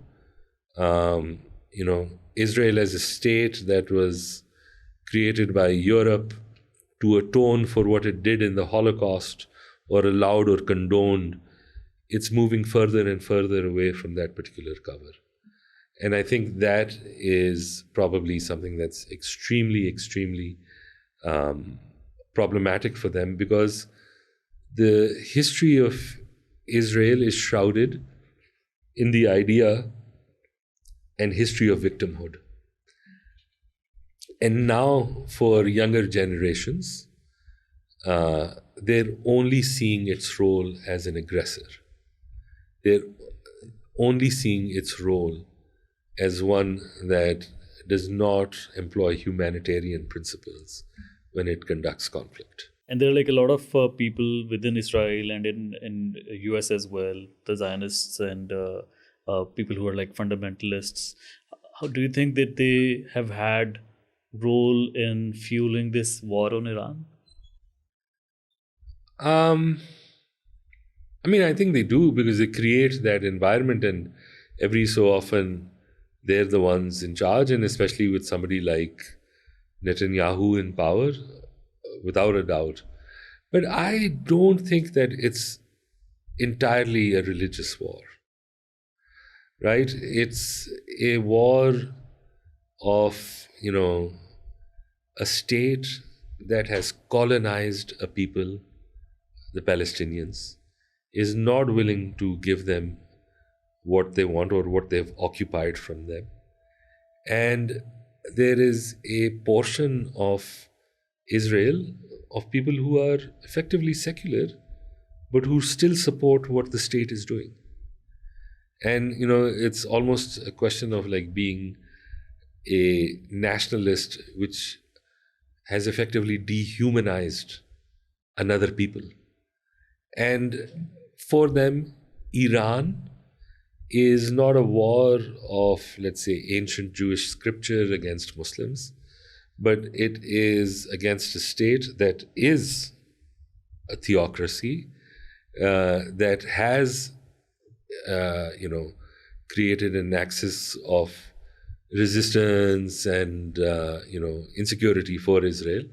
So for them, they've seen that most of the Middle East is willing to play ball in terms of its self-interest to ensure But, even if the Middle Eastern countries don't agree with what Israel is doing to the Palestinians, they do agree that Iran for them is a source of insecurity or potential conflict. So, I think it's just a mix of all of this. So again, even if you went to Saudi Arabia right now doesn't want the war because it realizes that, it is going to be much more problematic for them even if Iran was to go, if there's a long-term problem in their production facilities or their access to be able to, export what they're doing. But, if you said if there was a no-cost option of bringing Iran down, they'd say yes. And calling it a religious war, do you think it might also be a way for, let's say, America, and for a common American, probably they may not see it as their own war as well, to motivate or to encourage the people who may believe in it and get the required support as to whatever works for them? I also think this is something that I don't have empirical evidence for or a good understanding of, but I don't see this as a religious war. I see it as a religiously influenced war. I see it as, especially for Israel, as one that has a high degree of influence in terms, but it's just a state that is a colonizer, but hasn't been able to deal with the subjugated population who are not going to accept living in an open-air prison. And they've gone one step ahead. So in the US is an anomaly for a Western developed country, is that it remains a religious country. But you will find a lot of, let's say, East Coast, West Coast, extremely secular, irreligious people who have made it a political point to support Israel no matter what. And in some ways, it's not just religion, but it's cultural. That they see a country in the Middle East that is nominally or appears to be a democracy to them in a fashion that they recognize, that they have a lifestyle that they recognize. Not everyone is an extremist settler in the cities. So I think that, that particular support cannot be chalked down to religion 100%. And there is animus based on religion, but part of it is cultural. Like, you will find a lot of maybe atheists, you look at an atheist like Dawkins, who has a real problem with Islam. He is not motivated by his religious experience because he has none, because he believes in none. And there are a lot of people like that who believe in their own, capitalist Western system, and they see the other as Muslims and these people as this other system that they particularly don't understand and also particularly find, offensive enough to hate without understanding. So, I do think Israel benefits from that in the US, in that both the irreligious secularist and the evangelical find common cause to support that state. And both, being important, because I think culturally, and at least in terms of how important it is, you've got extreme supporters in the Democrats, in other things, who have got nothing to do with religion, but who are all out for Israel. And so where exactly do we stand when it comes to Iran and America-Israel conflict right now? Do you think that we are going to see this ceasefire continue for a long time, or would it start again? So I'm afraid of making a prediction because I have no idea what will happen, but I believe, I have this sixth sense, I believe that it's either going to remain as it is, with no formal cessation of hostilities, and this ceasefire will continue, and somehow they'll find a way so that neither has to walk it back and there is no overt hostilities. But I believe largely there will be a formal ceasefire, because The thing with Iran is that people are not happy with the regime, but once you have an outsider attack you, you rally behind it. Second is that they're used to pain compared to other countries where if the price of petrol becomes $1, wo qayamat hoti hai unke liye. So I believe there's going to be a lot of pressure on the US and countries around the world that this will be a recession by choice if we do not solve this. And nobody wants a recession right now, because this is now the time in many ways for massive investments, as there is this huge, significant transformational change that might come about in economies because of this new technology called AI. So I think there's a lot of reasons for the pressure to be on to effectively stalemate it by finding a way to. I think the US will give some concessions, Iran will give some concessions. Anyhow, that's my gut feeling. Right. Because I just think the forces to ensure that this stops. Israel, however, would want in any way means possible for this to continue, because they think this is their one chance to get rid of Iran. And they're a smaller country. They'll be able to manage, because the amount of aid required, again, if the US just decides to print the dollars for them, they'll just get away with it. They've got other patrons around the world. Their own economy is strong, and they'll be able to mount a defense if they're any of the neighbors. But none of the major ones in the Sunni world are willing to take on that engagement. For Israel to have complete dominance in the Middle East, of course, they would want Iran to be weakened, but at the same time, they would want America to retrieve from GCC and stop that support that they have for GCC countries in order for them to achieve their Greater Israel project. Do you somehow agree with that? No, I think that is too hard to achieve. I think what Israel would want is effectively the normalization of ties under some ambit like the Abraham Accords. Because that is something that is easier for them to manage. Because not every country in this particular region is entirely defenseless. Egypt has a significant military.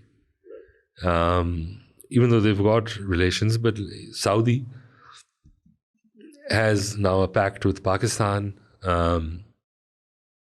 These other countries are, especially, the UAE is quite interested in having absolutely strong ties with Israel because it has great potential economic benefits as well. And it also, for these countries which are relatively weaker militarily, to have that sort of cooperation might be very useful for them also. So I think that for them, they would like to get rid of those inflection points where Iran can project its power through militants and groups, where, Hamas and Hezbollah might be there, or other groups that, are a remnant of the Syrian war and all that. But I think their greater interest would be to make sure that they have enough of an alliance, enough of strength also to prop up groups that weaken those countries, which would be much harder. Turkey is a significant military power on its own. So for Israel, I'm not sure how they would view an alliance or they would trust, but they would always make sure to keep Turkey slightly weak through the Kurds and basically do what Iran does to them. Okay. And through access. Through these forces. So I do think this idea of the Greater Israel, it is a fantasy for some of their religiously focused people, but on a national security point of view, I think it's just much more about creating that zone of influence so that the buffer is large. And for them in the Middle East, alliances and normalization will probably be much stronger. And you have to remember is that technically, the Palestinians are now an orphan people. Other than the Iranians, no one has decided to take up arms for them. No one is going to do that. And so if you take out the Palestinians, what is it that stops a lot of these Middle Eastern countries from being allies to Israel? Very little. And in terms of what are their commonalities, all of them have a problem with Iran. And all of them have some form of alignment, very overt in most cases, with the US. So, I mean, that process, I think, has significantly been taken back, but I think it's going to start again. What do you think? Where do we stand in the process of peace talks and the opening of Strait of Hormuz? And where is this heading? So again, as I said, I think eventually they're going to have to find a way to do it, because I think the pressure on the West and the US is significant. I think, to be honest, on the rest of the world also, on China, it's significant, because it also gets its supplies from there. So I think whether that's 6 months from now, 2 weeks from now, I think it's open, but I think it will happen. Unless, adventurism by Israel to make sure that it collapses, quite possible. But I think eventually it's going to have to come, because I think the calculus of war from the US's side has been badly exposed as them taking strategic bets that didn't pan out. So they expected it to be like Venezuela. They thought it would be really clean. They thought, number one is that the people of Iran would bring their own regime down. They'd bring the theocracy down. Then they thought that they would get significant support from Europe and others, and this would become a international operation like against Iraq in the 90s. Then they also thought that Iran's ability to, take the actions that it did. Iran knew that if we kept this as a bilateral conflict, they have fewer levers, because what's going to happen is they keep getting bombed to kingdom come. And what they did was that they decided you can't strike the US from Iran, and the missile defenses of Israel are not perfect, but they're relatively strong. And what they did was, by striking the Arabs, they really changed what, the whole game theory behind this was, that, okay, this is also part of the Iranian game plan. And then closing the Strait of Hormuz to make sure that it became ramifications for the world. So in many ways, the fact that Iran chose to treat this as an existential issue, and that we're going to pull every lever available to us, and to make everyone who is silently a partner to this become directly affected by this, right, has been quite a strong way of dealing with this particular conflict. And I think the US knew that these things could happen, but they thought that the likelihood that Iran would escalate to this immediately was low.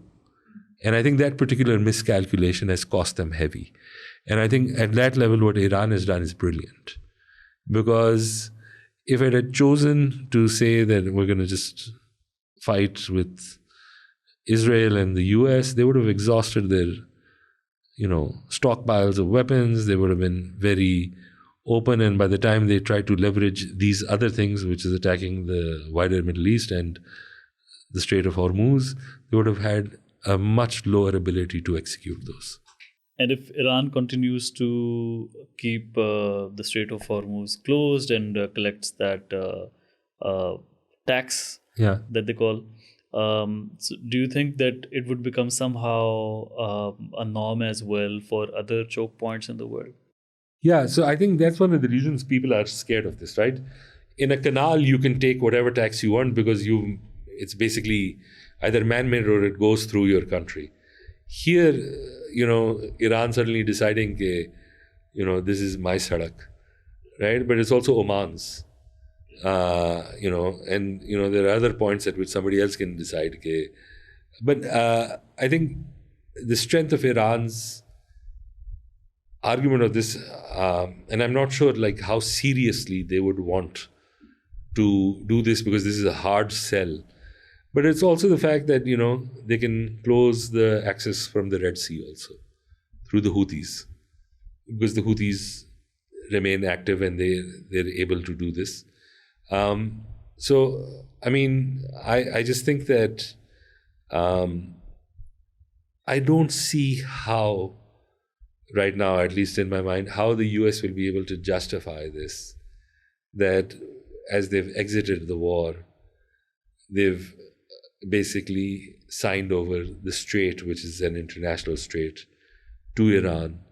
But I think it's a smart maximalist negotiation tactic that Iran has used, and maybe they'll be able to get something out of it, because effectively, though, for at least whatever limited traffic is, they are collecting rents, and that might continue. But for them to do that, they would have to do it with Oman. So they may share it with Oman. Yes, at some level. And if they do it with Oman, maybe at the back end, what that would mean is having a much broader international coalition working through the Omani side. And how do you see Pakistan's position? Where do we stand and where things are going? Like last 1 year, especially after India's conflict. So I think Pakistan's position is amazing. Partly because, look, things have changed in the world. After the Indian conflict, there was sudden respect. There was this idea that Pakistan is a middle power now. That, India is a massive army, but India is not seen as a military power in that sense, because scale alone does not, bring you those kinds of benefits. It has massive benefits, but here the idea was that, the use of technology, the deployment of strategy, all of that showed that, this was an army that is fairly competent in its own way, and it innovated something out of it. For us, what's happened is that just look at us 5 years ago. We were isolated in the world. The Americans left Afghanistan. I think it was hugely, hugely ambitious that Pakistan, by the way, Pakistan, this is not the first time, Pakistan always says, any two countries, we'll meditate, we'll mediate for you. We've always said this, right? And us domestically, we said like, again, why would they let us? But here... Somebody took us seriously? No, Pakistan decided to just do its own outreach. And it managed to bring it together. And this is extraordinary in terms of the imagination that it took, the audacity that we had in bringing this together. And it has done wonders for us. The fact is that, again, look, we love our country, but remember, when we operate as a nation state, we're not good guys or bad guys. We're just self-interested. Yeah. Pakistan has a huge interest in peace, because if oil stays at above 110, 120, goes up to 140, it will become extremely, extremely difficult for us to balance the books, to finance what we need to do. And for us, it is imperative that this issue gets solved. The other thing is like the one thing that Pakistan doesn't want, and no country wants really, is we don't want Israel in our immediate neighborhood. The fact that they're attacking our neighbor, they're hugely involved in it. Solving something of this sort is also, important for us to make sure, because imagine, for all the good or bad of the Iranian regime, but let's say it falls, the Iranian government that comes next is going to be overtly aligned to Israel. And that is a problem for Pakistan. Obviously, in some ways, India is overtly aligned to Israel, but India is not a junior partner to Israel. Right? India does its own thing. Right? It's taking its own benefits from Israel. Short-sighted maybe, but it is not a junior partner. But is it primarily like all the strategy against Pakistan or? Yeah. I mean, there's an interest in that, but there's also just a general interest in partly because of the way, Modi views the world and, where that comes into play. But for us, ensuring that the status quo remains is very important as a country. That doesn't take away from the fact that what we achieved in at least getting this off the table, getting a ceasefire in place, has been, honestly, even to most naysayers, has been phenomenal. It's like a rehabilitation of where we had been sidelined. We weren't getting out of FATF problems. Like we were stuck in so many quagmires here and there, which basically our international isolation had put us in. And now we're suddenly, at this other thing, and I think it's been brilliant. The other thing is I hope we succeed. Considering the success that we have had last 1 year, do you think despite that India would, try something again, or would there be like a false flag operation, or do you anticipate something like that happening in the near future? I mean, so this is something like other people know better, but most people think round 2 is inevitable. I also think that round 2 is inevitable. And I don't think you need a false flag operation for that. The problem is that India's stated objective is that if any massive act of terror happens in India, it must have been us. And they don't wait for it anymore.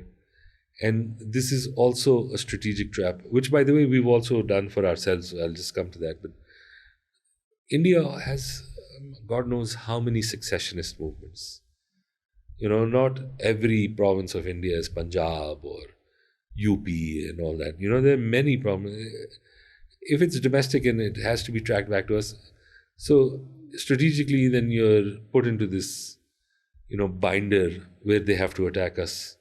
We have to respond. It's going to create huge problems. It's the same thing like with us in Afghanistan right now.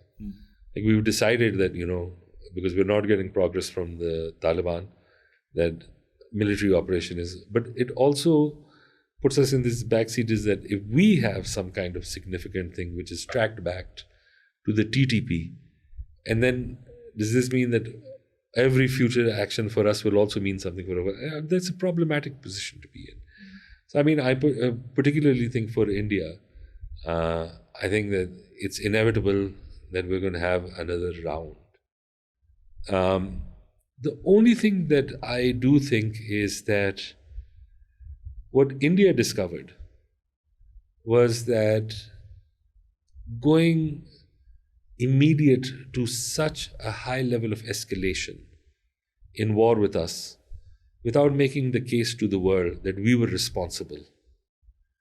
The world did not accept India's positions and saw it as irresponsible. And also in terms of the military outcome, it's had a degree of a loss of international prestige where it was doing well. This is also then subsequently compounded by the fact that India was doing international assassinations in Canada and elsewhere, which was also catching up to them. So the world powers have sort of like decided to put India in its place. I mean, they can't put it in its place. It's too important. It's too large. It is going to grow into something significant. Obviously, Modi's policies have put its own domestic integrity at stake because, Muslims are a very large percentage. And it used to have this belief like India for all. And now it's like a much more reactionary India in terms of its conception. But I think that our particular position now, maybe, if India is at some level much more oriented towards realpolitik and understanding how things have changed, maybe there's at least seeds of a re-evaluation of how they want to take things forward with Pakistan. I don't think that it's likely to happen. I believe things are too far gone between us. And I also believe that at this stage, Pakistan's job in the next 2 to 3 years is ensuring that what this war taught us was our own defense gaps when it comes to anti-drone work, some, missile defenses. Yeah, so That needs air to be defenses. addressed. That needs to be addressed. And do you think that India's continuous denial of Indus Water Treaty could become one of the reasons why we fight again? I mean, yes. I mean, water is existential. And I'm not well informed enough to know exactly when that will become something significant.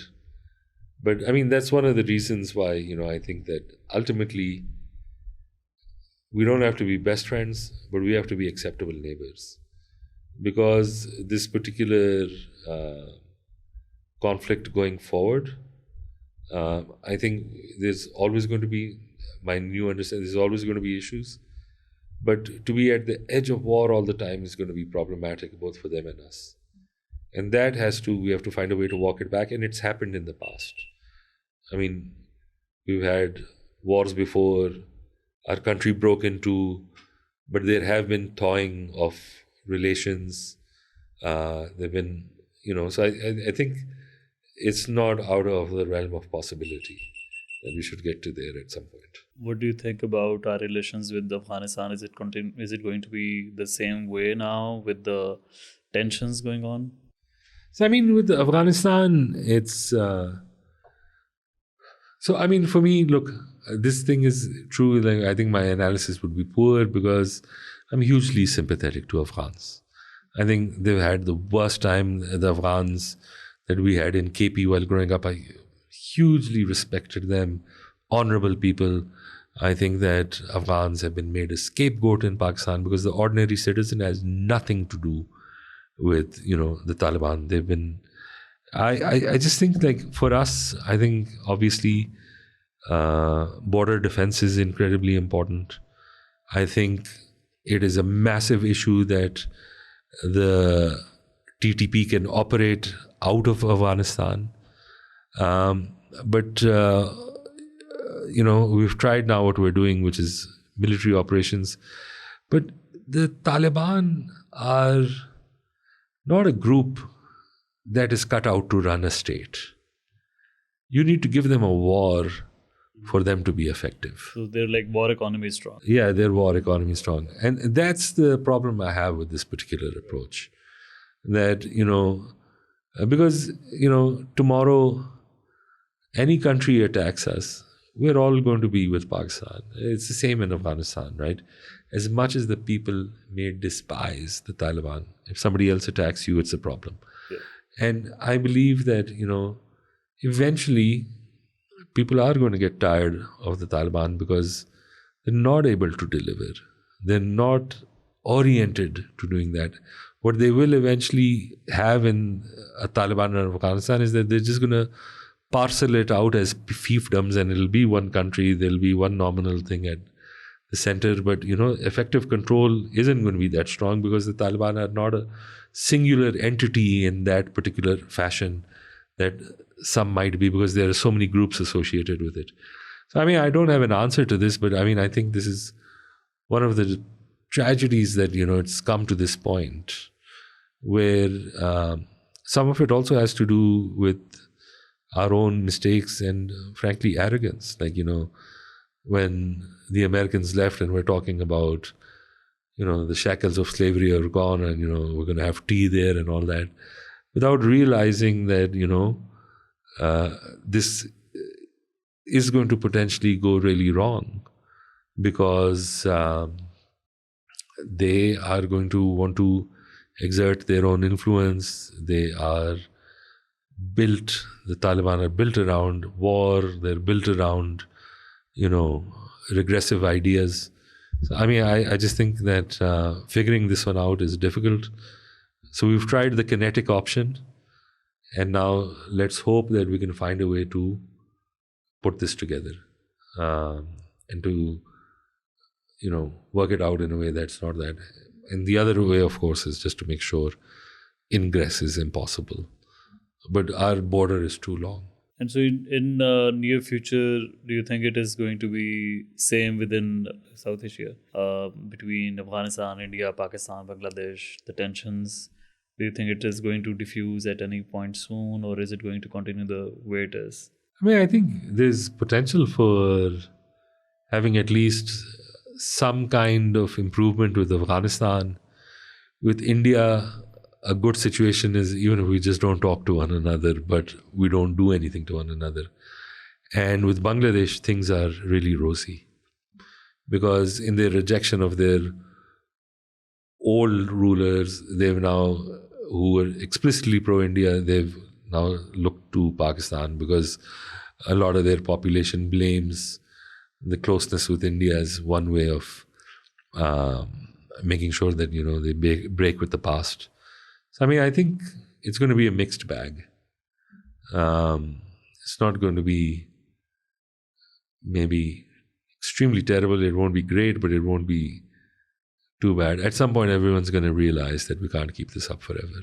I know you're not a fan of predictions, but I want you to just think of something that comes to your mind and corresponding to the year 2027. Janoon will reform or concert karenge Karachi? Yes. And why do you think so? Are we like are they coming They're already back together? doing stuff in America. Acha. They go and they're all together. There's Brian, there's Salman, and Ali comes from Pakistan. Acha. So I think Janoon jo hai. And hopefully at some point they'll realize that theek hai, concert se paise ban rahe hain, but let's make another album. Okay. Yeah. So I hope that happens. Yes. 2030. 2030 is just 4 years away, right? Yeah. So I think at this point, I don't think the world is going to be all that radically different. Yeah. I think that it's not too far down the line. I think probably we'll see the AI bubble burst. Because right now, the thing with AI is that AI is essentially being subsidized. It's very expensive to run, with the energy and the tokens required and all that.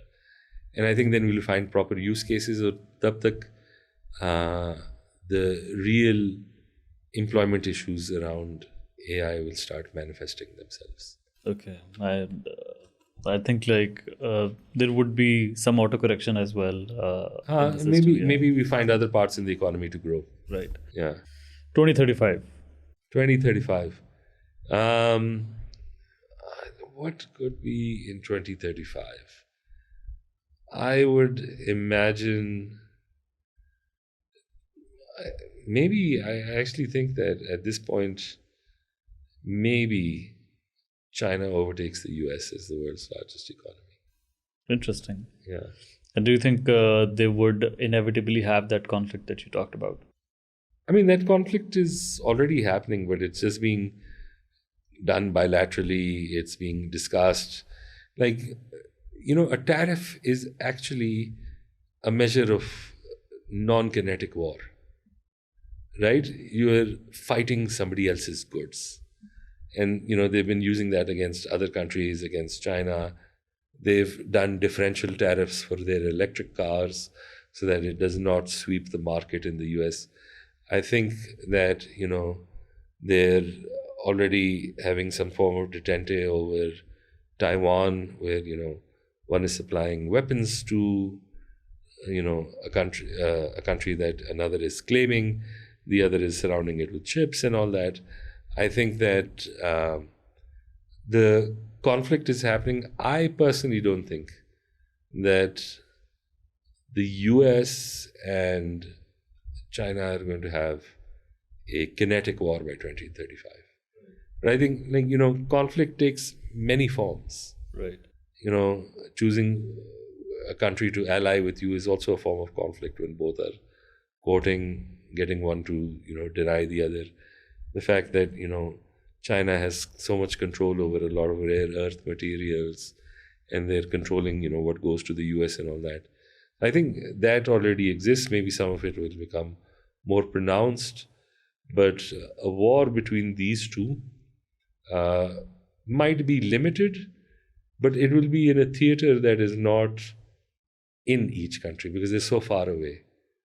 तो कहीं समंदर शमंदर में एक दो जहाज एक दूसरे के गिरा देंगे. Yeah.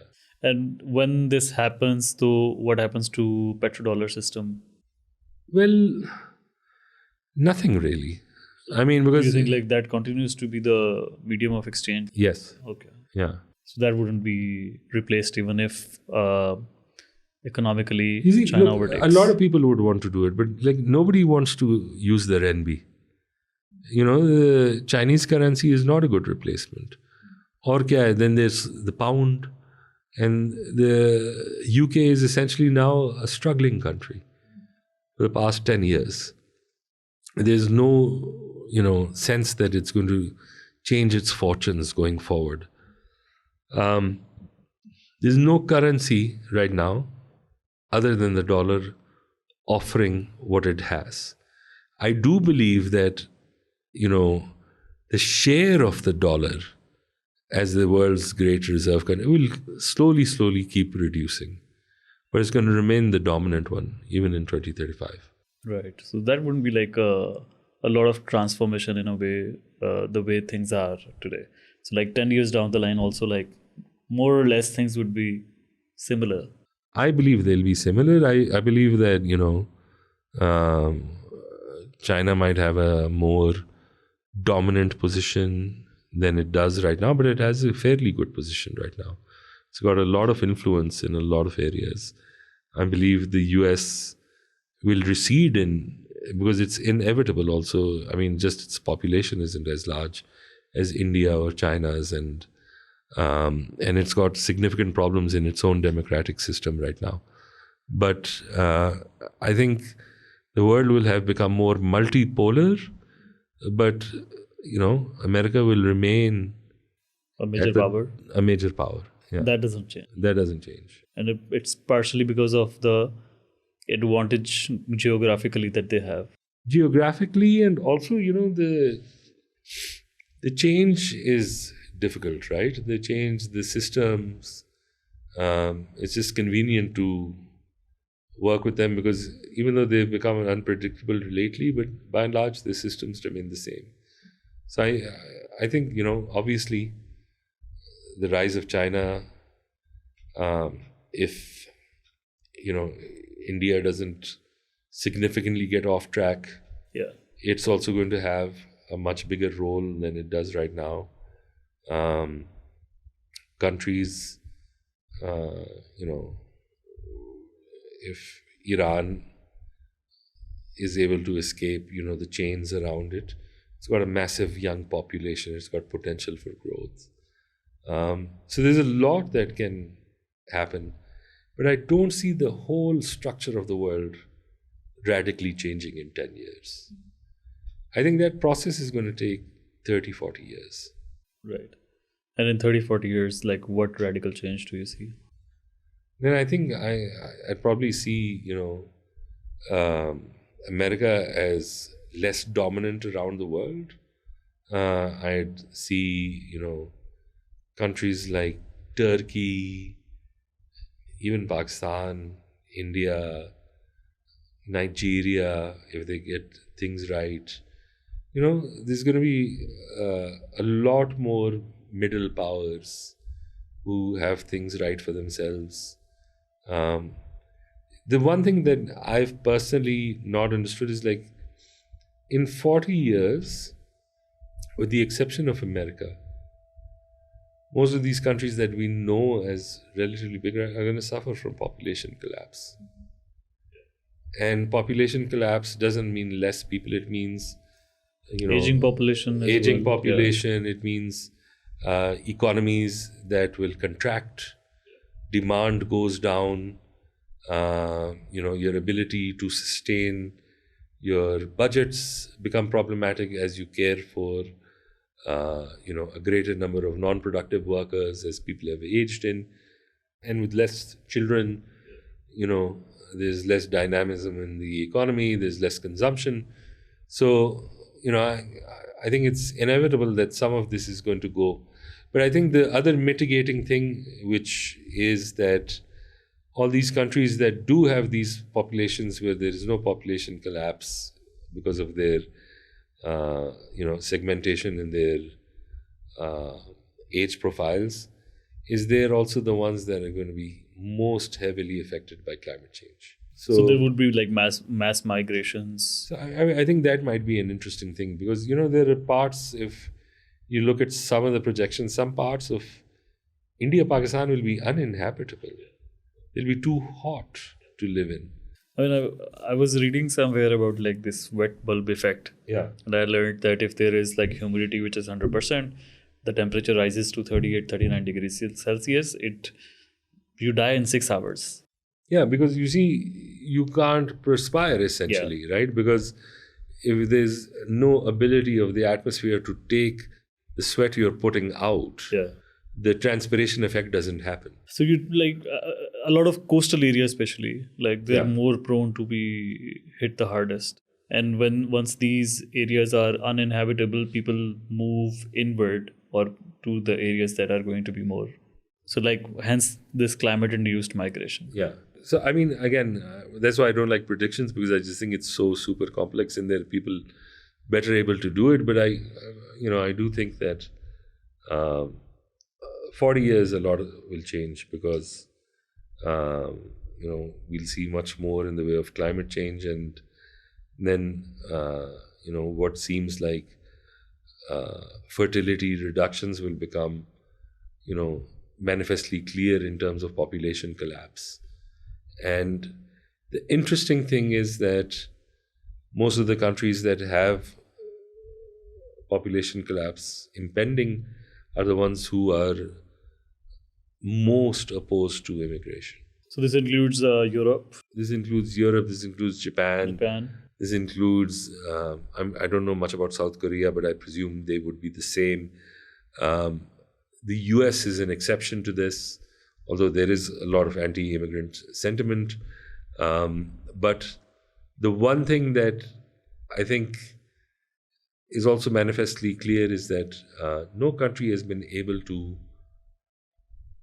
deal with immigration properly, to assimilate. I think the US has done a good job, but Europe has also done a good job in some ways, but they've not been able to prevent the ghettoization of certain communities that has led to a lot of, reverse sentiment.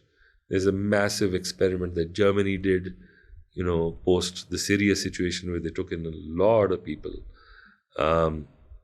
So it's going to be interesting that these two particular forces are at one another. And then the other thing is that from certain immigrant categories of, let's say, from the Muslim world, their fertility rates are higher, which are also creating problems in these countries, because they see their own domestic populations reduce and finding that, the new immigrants are reproducing at a much higher rate. Yeah.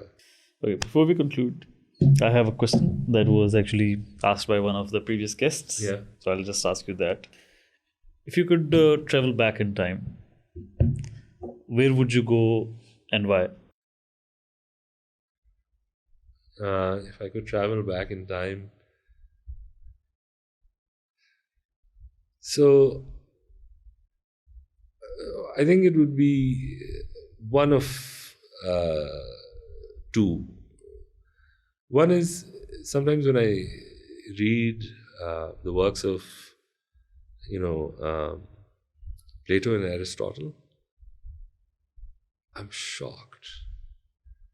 I just think that the quality of discourse is superior from a lot of what contemporary, societies have. So I'd like to see, that particular Greek civilization, and to see what is it that made them that way, because it is so spectacular. And actually now I have three. The second is, I want to see how did they bring the blocks for the Pyramid of Giza. I just want to know how was that done. So over 2 million blocks, each Yes. weighing a lot. Like, I just want to know that, what was it? And sometimes, like, when you see certain, I mean, I haven't been to Egypt, but it's phenomenal how tall these structures are. And the third, I think, is I would love to have been a part of the 60s flower generation. What's Like, these are just crazy hippies who believe in love. Is that what was like LSD and that shrooms? whole Okay, thing, right? Right. And it's just fascinating in some ways in how sweet and well-intended it was, how naive it was. But I just think it was so unique that I would have loved to have witnessed it. Yeah, they didn't want any wars. They didn't want. They were not too ambitious either. Like they नहीं material things के साथ उनका बाल नहीं कंघी करते थे चप्पल पहन के हर जगह जाते थे. So it would be interesting to be a part of that for a while. Fasi, thank you so much for your time. Thank you. It's always a pleasure to have you on the Likewise. podcast, and I hope to see you soon again. Inshallah. Thank you.